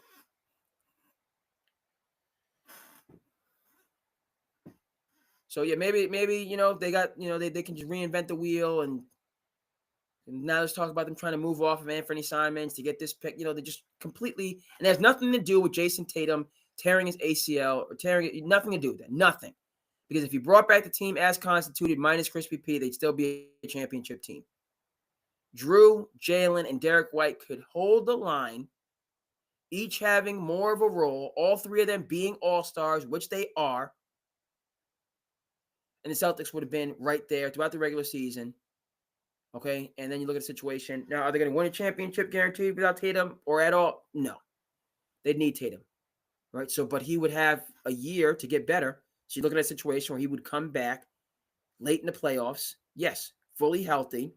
And now he's not the same, but you have a team to win a championship. Anybody can correct me if I'm wrong on this. But if you keep Drew, Jalen, and Crispy P, keep them, then and they will hold the line during the regular season. Correct me if I'm wrong on that, folks. And as I've said, and I've been saying it through the summer, and I'm going to say it now, and I'll say it through the all season. And I'm not backing down on it, just like I'm not backing down off my Arch Manning takes. I'll take the heat, so on and forth. Okay? You saw the second apron coming. Wick Grossbeck or new owner Chisholm, you saw it coming when you had the chance to go out and get Drew Holiday. So you knew that there was going to be the change at the 2-year point. You sign a 2-year deal and then you go back. You sign the 2-year deal and then you go back and everybody takes a little bit of a haircut to stay together. You know what team did this? My team did this, the New York Knicks. JB, Mikal. Okay? Navigating to stay just under that second apron so you stay together. So don't give me this after ex post facto nonsense that was been talked this year on a team that needed assistant coaches. By the way, kept saying that. Brad Stevens, boy genius. You lost 3 head coaches. You lost Will Hardy. You lost Ime Udoka. You lost Damon Stoudemire. You were left with Joe Mazzulla. Not that Joe Mazzulla's leftovers. And during the course of that season, a season in which you were 1 game away from getting to the NBA Finals before the Miami Heat without Tyler Hero beat the brakes off of you. You know, it was Joe Mazzulla against the world.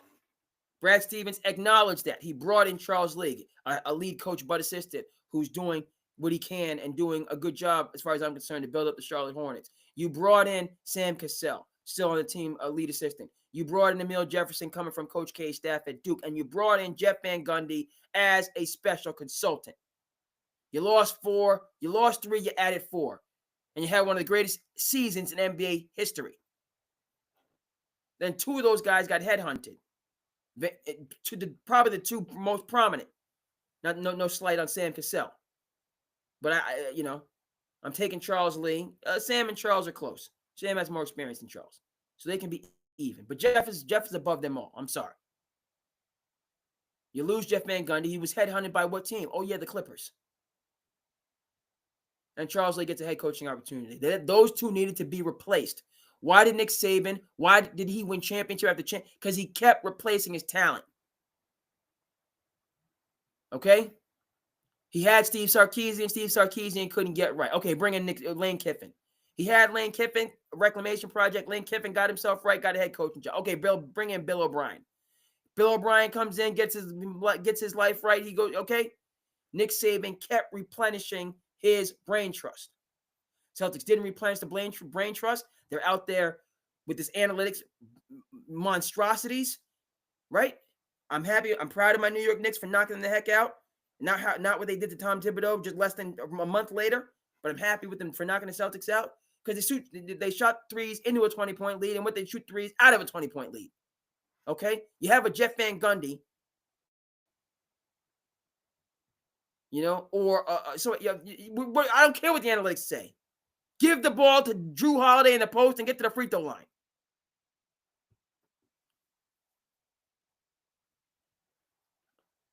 All right, let's get to the mega story. So the Celtics, I got no time. All right, these owners, fine, they got money, they want to build stadium. Why you want to build? We're not winning championships no more, buddy. If you would have won the championships, then we could talk about building a new stadium and having the enthusiasm and all that stuff to do it. I don't necessarily see people in Boston like clamoring that we need to get away from TD Garden and but fine. It's a novel idea. It's a good idea, but championships would have gone a long way to facilitating the idea.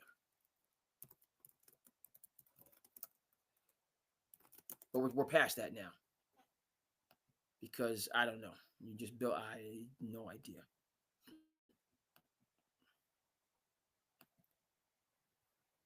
People can, second apron. It's lunacy. You have Dennis Johnson and you have Danny Ainge and you just get rid of DJ. How would Larry Bird have felt about getting rid of Dennis Johnson?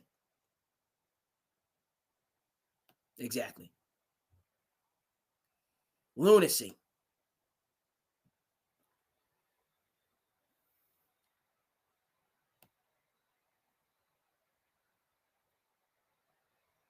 Where the heck is... Come back.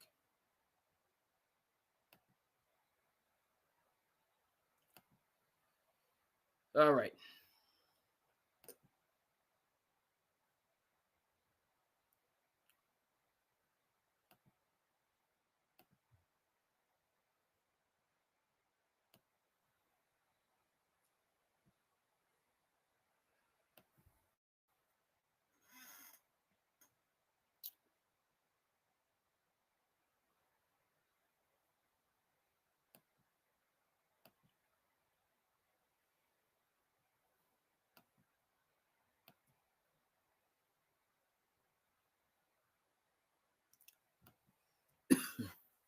Thinking about Dorchester. Sounds right. I'm hearing a lot about development in that area. Redevelopment. So Dorchester, possibility.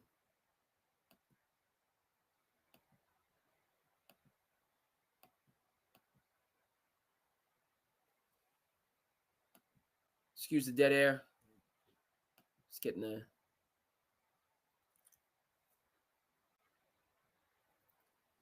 All right, folks.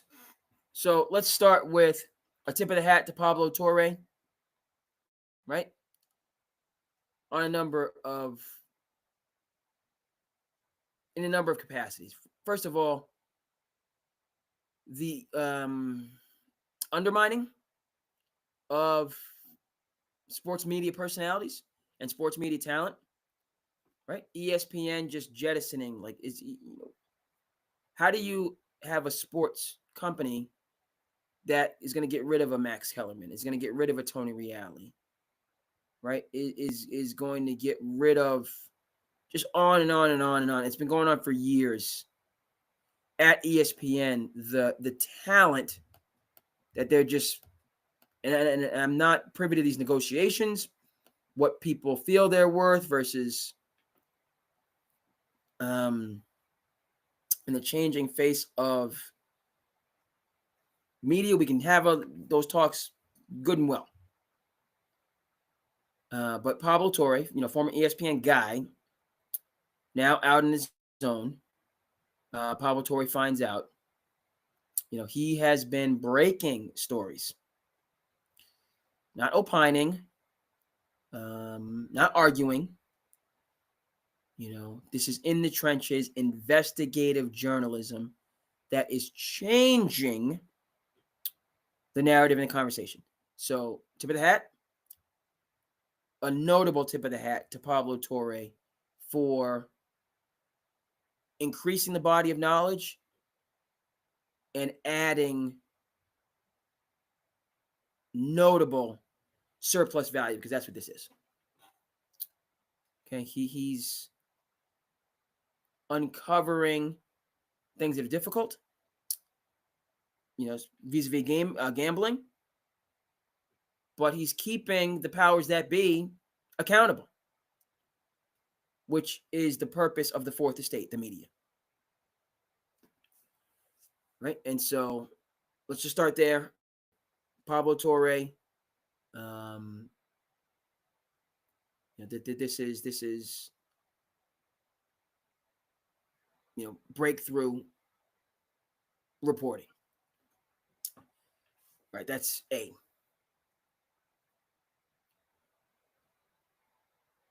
This type of situation, right, is, how do you say, this is the kryptonite for the NBA. This is the kryptonite for the league, because not only is Steve Ballmer your prototypical modern owner, and one of your better owners, right? He's a modern owner because, to Chris's point, he's coming in, he's buying the team, he likes sports, his portfolio is ridiculous. He's one of the richest people in the world, so he's all, he's a part of the 0.00001% of the 1%. All right. But it's not, he's an owner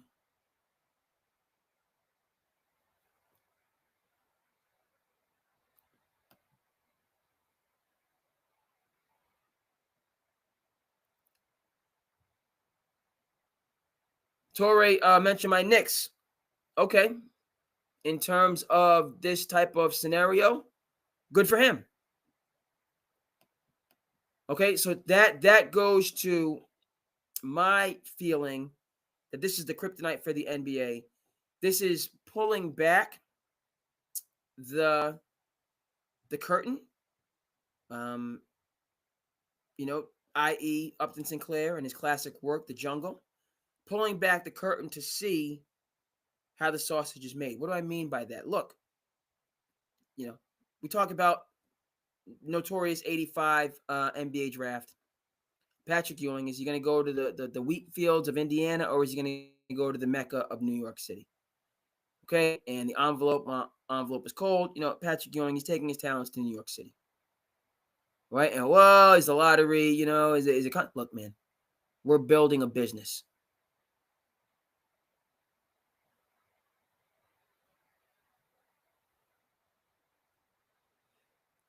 We're building a business. Okay. Good stuff, Chris. Why is Chandler Brunson leaving $113 million on the table? Because of the second apron. That's why. And what it takes to keep a championship team together. Right? Everybody's not going to be drafted together, a couple years apart, i.e. the Oklahoma City Thunder, so they can be under the cap for a year or two, and then they're going to have to pay people, and then we have to blow it up. Makes no sense. I don't agree with it. I don't know why anybody signed off on this. It's not good for the league. You can't.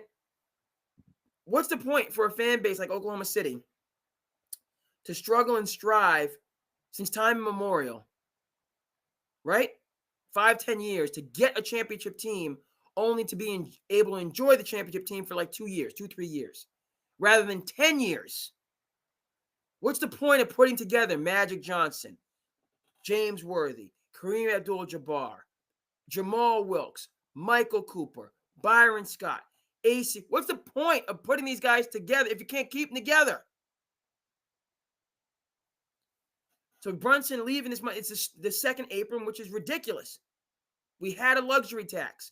Teams went into the tax to win championships, and then a portion of the championship winnings, right? You win a championship, $1 billion, billions of dollars. Did you see that I'm rocking Mighty Mick? Rocky came out in like 1980. Okay? I'll pay $20 for Mighty Mick. Okay? You offer a Celtics fan a 1981 t-shirt at a Celtics game. I'm buying that. I need that nostalgia. Yes, I'll pay it $20, not even think twice. And rock that shirt with pride. Hopefully on a SandCity Sports episode. So the system was working. And the second apron, smartest guys in the room, number cruncher analytics people, to keep teams together, you got to stay away from those max deals. And so over the span of the deal, it's going to end up being, unfortunately, 113. But or you can leave and go to the Washington Wizards and get all your money and never be heard from again and have your legacy impacted.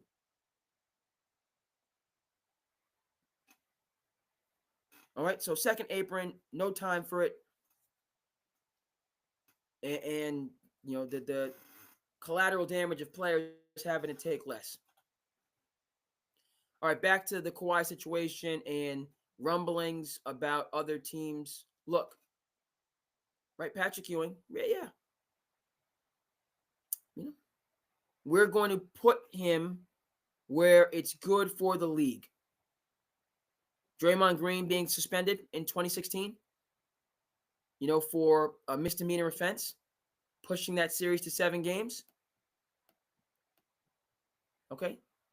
The theatrical components, the scripted components of professional sports writ large and the NBA specifically. Right? That's a part of it.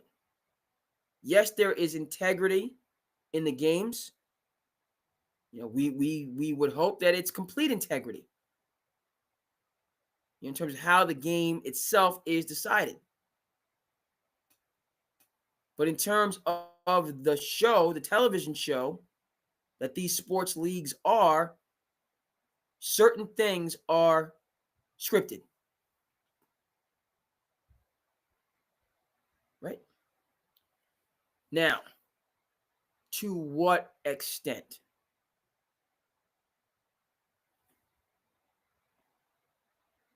Joe Smith, right? His deal with Minnesota going back in the 90s. And this was found to be the case, that the salary cap was violated. David Stern, heavy-handed, became aware. All right, clocked the Timberwolves, 5 first-round picks. Contract is, an example was made. And that's 30 some odd years ago. Let's come back to this.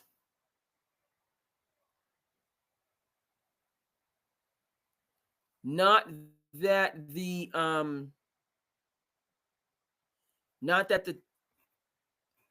Timberwolves, smaller market, Clippers, larger market. There's no comparison between the two. Timberwolves, consistent ownership. They're this on the team, A-Rod, obviously. But my point is flat out. It's one thing for Adam Silver, or previously David Stern, to hammer down on owners that trespass the boundaries, right? Most notable example is Donald Silver. Okay? Year after year after year of smoke, whether his housing his housing policies, whether they were equitable and constitutional, some of his statements. Right? So Donald Sterling was on thin ice for quite a long time before he eventually crossed the line and was out of the NBA. Okay, but that's something that was unanimous. You had full support for the Donald Sterling exile, right? Steve Ballmer. Let's just stay with Ballmer. I'll go to my Knicks. If there's more, if this evolves, which it very might, I don't see that being outside of the realm of possibility. But before we go there, the central component of this is that you had a respected, leading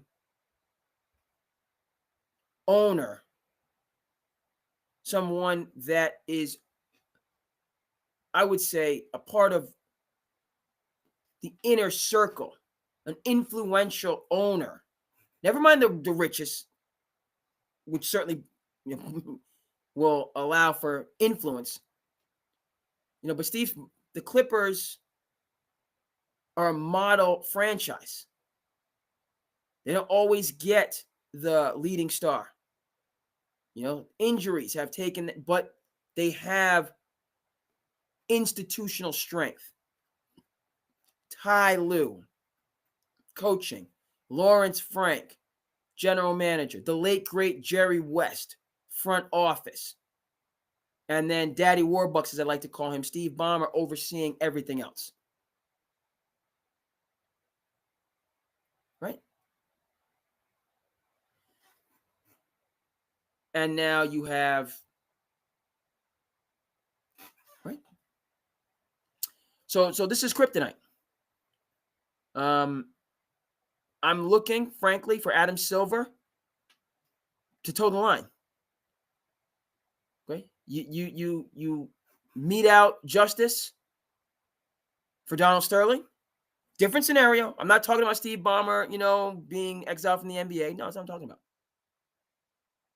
Right? Joe Smith situation. Right? David Stern, we haven't heard about this in over 3 decades.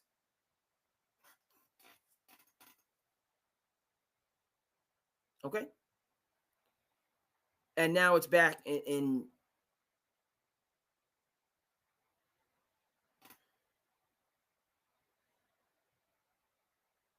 back in full effect.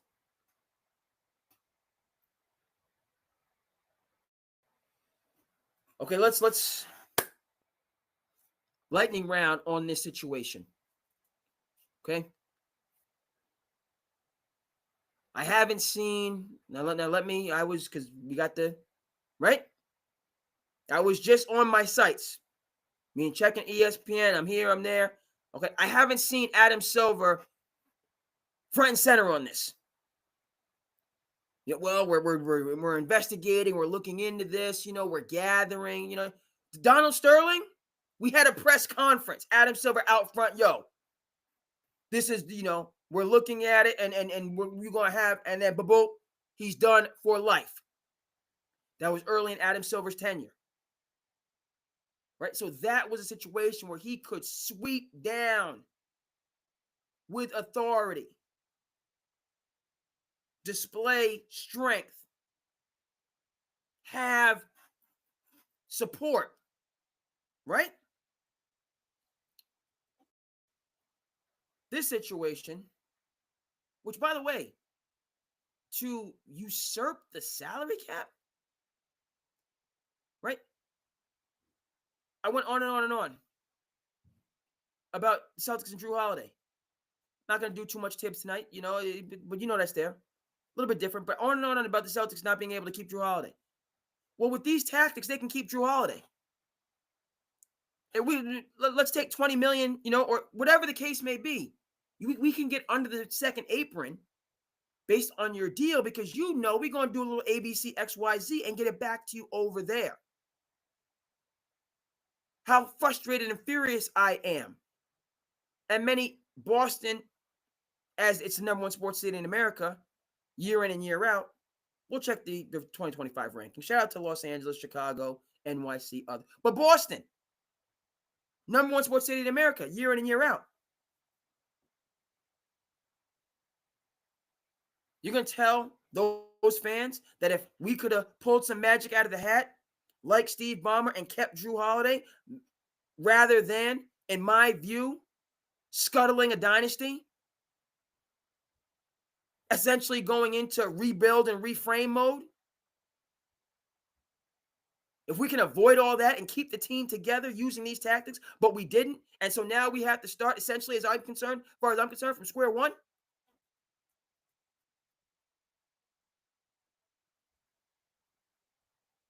Right? So on the face of this, it's different than Donald Sterling. But if you're looking and really looking at it, the Clippers had a decisive competitive advantage over other teams. It's serious. The team being able to keep an All-NBA first-team player, an MVP level player, or not being able to. If we can just take some money and just stash it over there. And by the way, Chris, now I'm seeing your point about the possible connection with my Knicks. Right? Even though I'm not putting any shade on the team and James Dolan. I'm not putting any shade on my Knicks. Okay, I mean, no. But the insinuation that these players are doing, no, I'm saying the players are taking less because it is the ridiculous second apron. That's why we're taking less. That's what I'm saying. Wouldn't have to take less if we just had the old luxury tax and didn't get draconian with it. But now there's maybe they're, on one coast, Bombers doing this. On the other coast, something else is going on.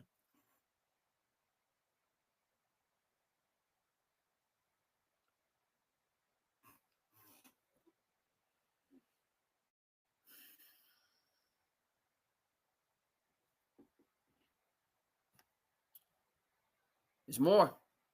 So let's lightning round on this.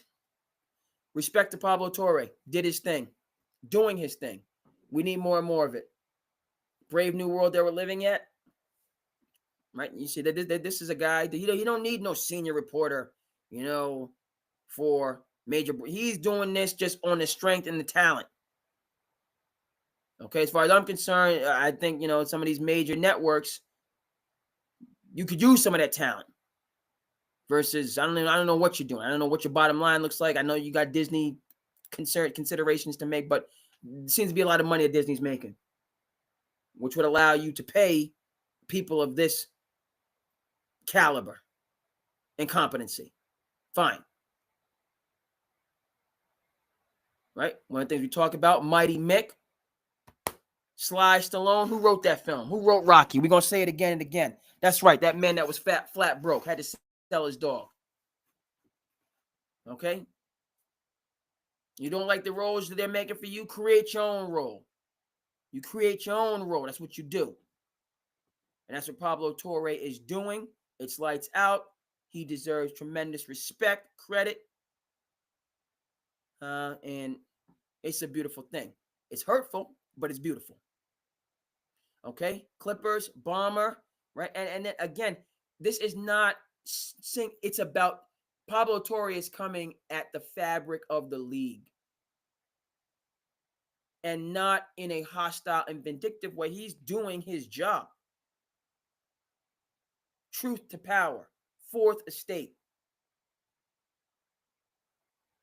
I'm simply opining that it shows some cracks in the system with the NBA that leadership, i.e. Adam Silver, is not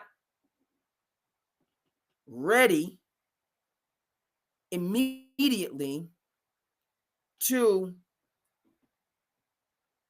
crash down, hammer down. I believe the phrase is drop the hammer on one of his premier owners. There's been a little bit of a hesitation. It may, Friday, okay. You may see it Friday. It may, maybe the league is ducking low, hoping the NFL can just, okay, let's, right, is here. But we got the NFL. NFL's back. Don't go, watch your football. For me, in honor and memory of the late, great David Stern, I need something from the NBA tomorrow. Don't tuck this away behind the beginning of football and then try to get something out mid next week. Well, we were in. No. You have everybody has the information. It is what it is. What are you doing? Okay? Respect for Adam Silver, all of that stuff. David Stern, who built the modern NBA.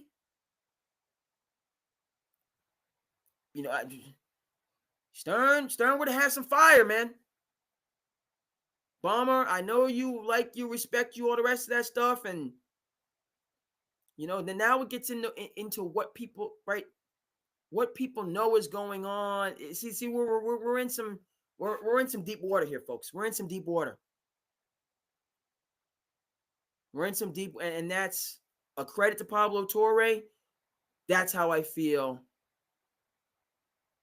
Okay, because back to Patrick Ewing. It's a story to this day. It's been 40 years. It's a story to this day. Cold envelope, coincidence, yada, yada, yada. You could talk about LeBron in 2003. You could talk about, Andrew Wiggins when he wanted to come back to Cleveland. We can have these conversations. But by and large, they're swept under the rug because the ship keeps moving. The money keeps going up. The product is, excellent, exceedingly excellent, some would say. People don't talk about TV ratings on it. NBA game is beautiful. Best basketball, arguably the best sport on the planet. So we don't really look into, again, back to Upton Sinclair in the Jungle, how the sausage is made. This is looking at how this NBA multinational behemoth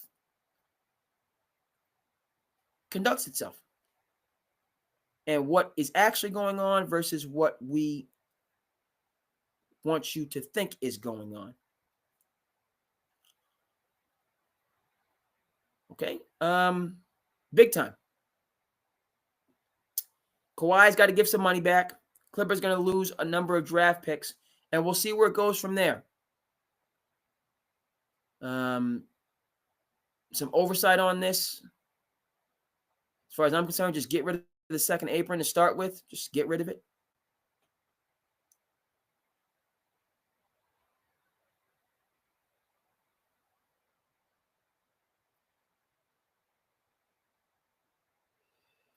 And go and keep it moving. All right, folks, let's you know what time it is. We got to do some slice of life.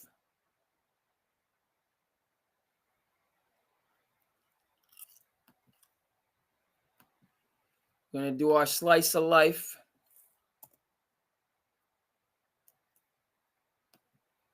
Let's see.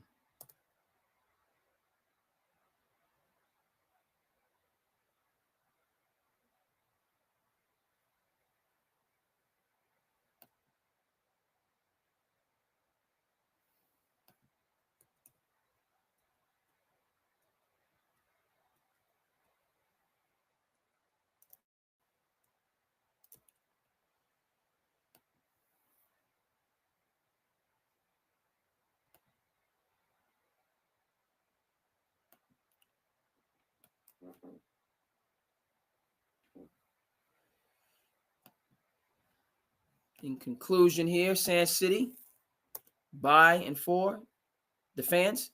Let's talk about prep school, Jeff Teague. Like, not good. Like, you need to be as normal as possible because now you enter the world in college where it's business and nothing is, you never learning like normal life skills that you learn when you're a kid. My biggest fear is that, like, when basketball, because basketball is going to let you down at some point. Yeah. Sometimes it's sooner than later. Mm-hmm. How are you going to be able to handle that? Because you never had a normal life. Yeah, you don't have no friends, no nothing to lean on. All your friends is basketball players. You lock into basketball because you're trying to get a basketball scholarship to help benefit with your life. Like, you getting an NIL deal, whatever. Make it to NBA is a plus. Everybody goes to make it to the league, whatever. But you lock in, get that free schooling, get that money from that school, but then you also get to live a normal life, do normal stuff while you still at school. And then if you make it to the NBA, you work hard and do your thing, make it to the league. Cool. But don't put all your eggs. I'm saying, some people, I put all my eggs in one basket. I had nothing else. Yeah, it was funny. There's a legendary tweet. Damon Lillard talking to Mikey Williams. And he was like, I'm locked in, bro. I ain't going to prom. He said, bro, go to prom, bro. You can go spend 2 hours and go hang with your peers, bro. The gym will be there. Facts. See a little bit more. Yeah.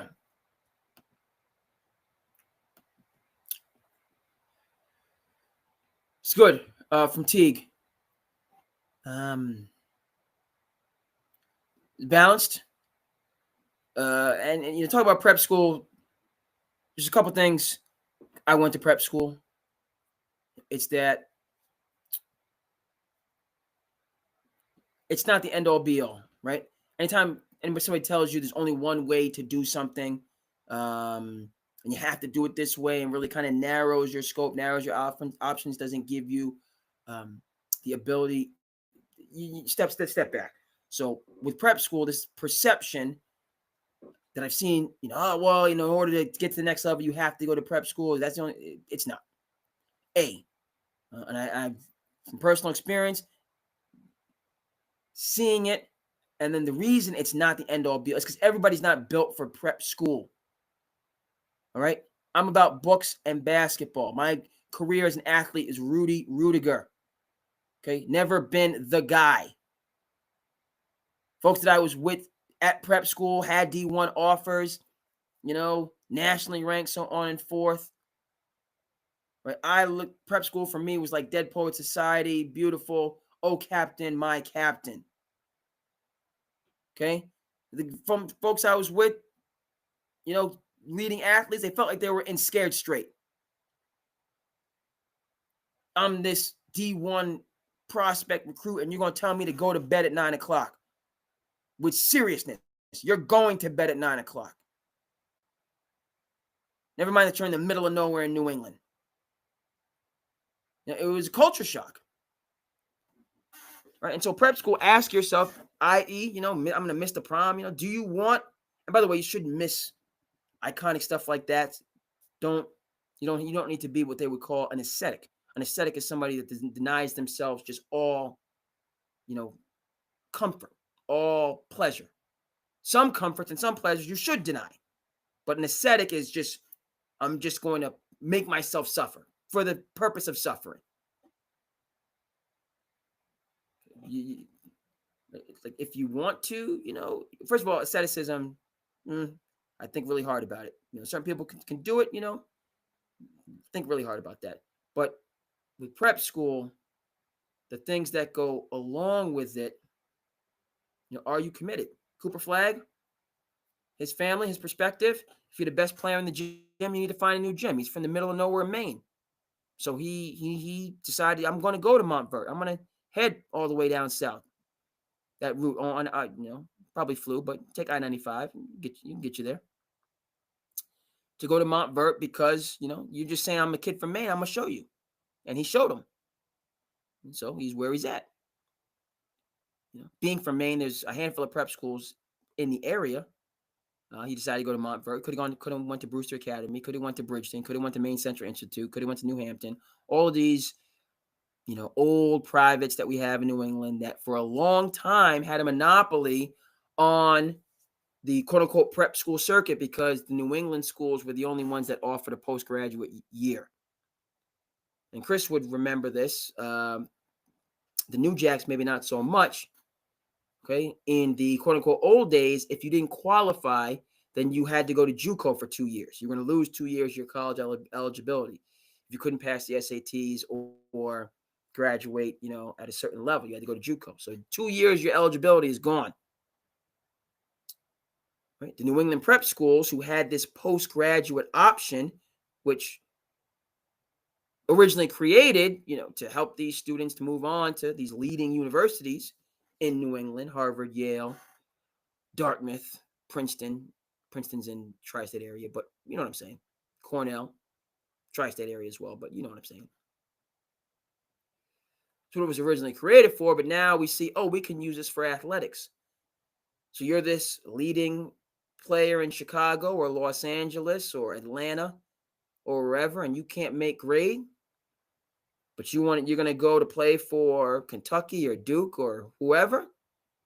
You don't have to go to JUCO for 2 years. Just come out to prep school. Do this one more year of high school, and you'll be good to go. Wonderful. Then next thing you know, now it's for players that are good players but not elite players. Now they get an extra year of high school. So you're in high school now for 5 years versus 4. Wonderful. Some good commentary from Calipari just about, what NIL they're not talking about is being 27, 28 and still being in college. Still hooping. I don't know if that's wonderful or what was intended. It's where we're at. We'll go from there. Every coach's fight is shot selection. Mm-hmm. Every coach. I don't care if you're playing international basketball, in the NBA, in college, in high school, shot selection. Because the one thing about taking good shots and missing them, you're normally going to set your defense still. Mm-hmm. Now, you make shots, you're going to set your defense because they got to take it out. But the more you can get your offense to get your defense to set up, and now they're looking at 10 eyes, you just made yourself a better defensive team right there. But if you're going to turn it over and take bad shots and play in transition D all the time, oh, man, you're in trouble. You're in deep trouble. So that's something for us that I really get on right away, but I talk through it. Like I don't get absolute with them and until they have numbers and they have data. Hey, man, this is what you've done for 3 years. This is what you've done for 2 years. Every coach's fight is shot selection. No lies detected. Every coach. I don't care if you're playing. That's why that coach lost in the first round with Zach Edey. Came back the next season and made it to the national championship game. Right. Again, just about developing as a player. Coming as the phenom, then you have to learn how to play team basketball, winning basketball. It's a shift. It's work. All right. This whole one and done type of, you're just going to parachute right into the NBA versus doing your 4 years, developing and going to the NBA being ready, i.e. a Draymond Green, many others. So no lies detected there. We'll do 2 more financial related. Talked about this, even though I disagree with the Apron thing Hey, cut the bullshit. They ain't got no dumb rules. Let me tell you something. I'm so glad you asked that question. Is this a second apron defense? Yes. Why did they have to come up with bullshit rules, Bill? Because all these guys want to play together and not compete. If I had $1 for every time I heard the second apron, why did Adam Silver have to put the second apron in? Because LeBron got all his guys together. KD wanted to go play with the Warriors. I hate when I hear, man, the second apron's not fair. What do you mean it's not fair? If y'all stopped all wanting to play together, we wouldn't have to make up bogus-ass rules to stop y'all from playing together. This is interesting because I completely disagree with you. Okay? I think they came up with it because the Players Association, I don't think realized that putting these rules in is going to make all these teams blow up, and you're basically going to be able to afford 2 or 3 guys max. Yes. And then you're going to have to cut corners everywhere else. Like the Celtics, they had no chance of keeping Drew Holiday and Porzingis. Like OKC now, they've made all of these really smart moves to put the roster they have together, and they're not going to be able to keep it together, even though they were smart. I don't like penalizing people for smart. The second apron thing is. Hey, cut the bullshit. Carlos said, cut it out. So on both sides of it. And what I do, I don't, what the point that Charles makes that is adding and it is surplus value is that all of these players forcing their way out. Okay, now that Charles put some because you know there's always been, going back to the Celtics in the 60s, super team. Okay, yeah, they got Russell, they got Kuzi, they got Hines, and they got Havlicek, they got super teams. There's only 8 teams, so there's only so much teams, you know. So the talent was concentrated, fine. So the NBA has always had that, and it makes no sense to form a great team that people believe in and then break that team up, as the Celtics did. It's just stupid. But what Charles added to the conversation, because I'm firmly on the side of Bill on this topic, firmly. But what Charles added is the second apron is a response to guys getting these long contracts, and then 1 year after the contract saying, I want out. That resonates. I think that's accurate. Okay, you guys sign these max deal. We give you your money, and then 1 year into the max deal, well, I'm not coming to work unless I can play with my buddies. That ain't right. Is the second apron the best way to address that? No. But that's not right. So as furious as I am about the second apron, equally enraged by that nonsense. I'm going to hold this team hostage to sign me because I'm talent and you need talent. And then 1 year into the deal, I'm going to say, okay, now I got to take all my money to go play with my buddies and go hang out and play Xbox. Nope. We got to address that. And then in addressing that, also address the second apron, which is an unintended, has unintended consequences that are equally poor. All right. So yes, we're here, folks. Feels like a paper trail. Okay, let's go. Pablo, break it down. 45 unpublished documents that I've obtained from inside of Aspiration. They range from bank statements to signed contracts to fancy pitch decks to internal emails. And what they do is they speak to Steve Ballmer's personal influence and awareness of the inner workings of this green bank that is now under federal investigation for an allegedly massive fraud. So, David, the next sheet of paper you can turn over is an internal email about partnership opportunities in sports and entertainment sent by Joe Sandberg to his fellow co-founder, Andre Czerny, and another Aspiration executive on October 29th, 2021. Ballmer himself is enthusiastic to help and will personally be a reference and advocate where we ask him. So please keep that front of mind. And then, if you will, there's an email on November 1st, 2021 from Steve Ballmer, personally connecting the CEO of Intuit with Andre and Joe. These 3,445 unpublished documents that All right, so starting there. By the way, I just saw it on ESPN breaking news. What is it? Ballmer tells Ramona Shelburne Clippers never directed aspiration to do endorsement deal with Leonard. All right, so now, okay, it's been a couple days. It's 12:40 on the East Coast. It's 9-something on the West Coast. So 9:40 where you're at, Chris, on the West Coast. Now we get the response. It's been a couple days, and now in the middle of the night, you could have done this before the NFL football games. Had to wait till the game was just about over. Interesting. And okay, 3,445. All right, but this guy can't work at a major network. Seems to be doing quite all right by himself. Again, tip of the hat, the investigative journalism. Let's keep it moving. Since Intuit and Aspiration already have a business relationship and all of us share a passion for the Clips and our Intuit Dome project, I thought it might be fun for the four of us to take in a game together sometime soon. Less than a month after that exchange, Just 3 months after the signing of the extension, Kawhi Leonard and Uncle Dennis registered KL to Aspire LLC. Now, less than a month after that, December 2021, it was announced that Steve Ballmer, who is again hailed as the very best investor for the last 20 years, joined Oak Tree Capital Management in investing a total of $315 million into Aspiration, which was subsequently valued at $2.3 billion. So this is how my source characterized the mood around the company at the time. since Intuit and Aspiration already have a business relationship and all of us share a passion for the Clips and our Intuit Dome project, I thought it might be fun for the four Thought of it might us be to fun. Aspiration was in a great place at that time. Finances, like, listen, let's go have a pizza party every day. It was looking great. But if you peel back the layers of the onion a little bit more, you see that that money was spent quite quickly. So according to contracts and emails that I obtained, $50 million, $50 million of this money came from Ballmer's personal LLC. And that LLC, by the way, is named Pol Pot. Not Pol Pot. Not Pol Pot, the brutal Cambodian dictator, but Pol Pot. How dare you make that mistake?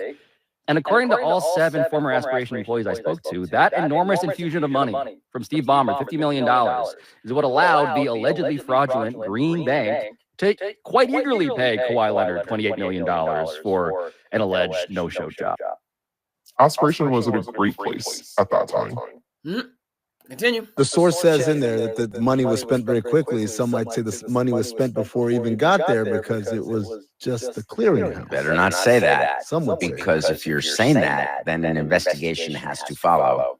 And if there is any thread where money's invested into Aspiration and then is out the door to Kawhi by the transitive property of flow of funds, it went right from Ballmer to Leonard. The term that my sources called this arrangement, which again, neither Aspiration nor the Clippers nor Kawhi Leonard ever announced, despite the tonnage of announcements that they were making all the time, was, quote, sweetener. And this is a term that originates from the next email in front of you, Amin, sent by Joe Sandberg amid a much longer argument with one of his business partners, because a very defensive Sandberg was trying to preempt the idea that Ballmer, not unlike Kawhi with the Clippers, embraced Aspiration for any other alleged reason. The source says in there that the money was spent very quickly. Some might say this money was spent before it even got there because it was just the clearinghouse. Better not say that. So this is an email to quite a few people. There's a lot of people on the CC line, but the relevant portion. What you're implying is that Ballmer's investment was a sweetener and impure when the math above pretty blatantly contradicts your implication. In conclusion, it really pisses me off. The thing about the bet that Steve Ballmer made on Aspiration, the problem came in 2022. So this is when the wheels of Aspiration began to fall off. So they'd acquired all these celebrity endorsements, right? But not enough actual business. There were weekly meetings about who was going to get paid what and when. And during those weekly meetings, Kawhi Leonard's contract was always set to be paid. Even in a time of total financial hardship for the company. Why? So this is an email to quite a few people. There's a lot of people on the CC line, but the relevant portion. What you're implying is that Ballmer's investment was a sweetener and impure when the math above pretty blatantly contradicts your implication. In conclusion, it really pisses me off. The thing about the bet that Steve Ballmer made on aspiration, the problem came in 2022. So this is when the wheels of aspiration began to fall off. So they'd acquired all these celebrity endorsements, right? But not enough actual business. There were weekly meetings about who was going to get paid what and when.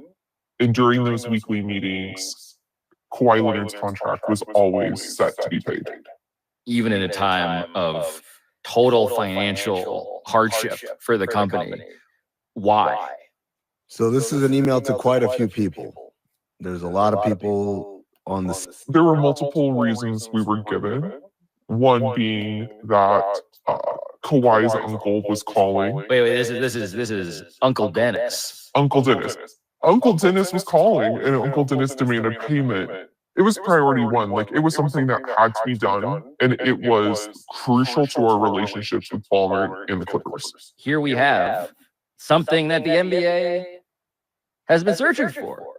If I'm the league and I'm watching this episode and I'm saying, wait, and they've got the paperwork to back it up, this feels like a paper trail that would lead you to believe that the Clippers, through aspiration, managed to give extra compensation above and beyond what the collective bargaining agreement would allow. There were multiple reasons we were given. One being that...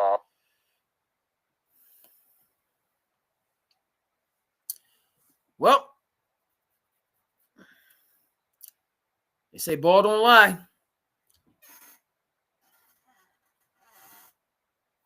We got a response as SandCity is winding down on the left coast. On the East Coast, Ballmer came out, talked to Ramona Shelburne. Nothing to see here, so on and forth. I'm looking forward to hearing from Adam Silver, commissioner, tomorrow on this, rather than just, deputies. If we don't hear from the commissioner tomorrow, they're trying to, what they say in boxing, trying to slip the punch. Trying to slip it. Okay, let the NFL season take off. Really gather themselves. Try to, right? Because it's NFL right now, but NBA start next month. So I know, we got the NFL, yeah. But the NBA want to get involved, get that momentum going as well. NBA is going to be upon us in a month. Need to hear from Silver tomorrow. Outstanding job in terms of reporting. This is different because Ballmer is a good actor and a good owner. And, obviously very successful and powerful and has good energy and builds strong institutions. And this one, it looks like he wasn't playing by the rules, man. Now, again, what do they say? Capitalism, fierce competition. If you ain't cheating, you ain't trying. Been 30 years since we've been down this road. And so that in and of itself, how David Stern handled the Timberwolves way back when. We haven't heard from a situation like this since. Ballmer, top of the food chain. And that's a whole nother ball of wax, how sometimes you just don't know. You just don't know. He'd be the last person that you would think. But that's why we have the Fourth Estate. That's why we have the media. That's why we have outstanding journalists and reporters, i.e. Pablo Torre, award-winning stuff. And it's a tough story, but it's a beautiful story. We're right in the thick of things on it. SandCity, try to get back to you tomorrow. Talk NFL, talk this, but I'm looking for the league to stop ducking and covering behind the NFL and stand on this and speak to the validity of the salary cap and the integrity overall of the game. That's what I want to see. All right, folks. Yes, sir. So much thankfulness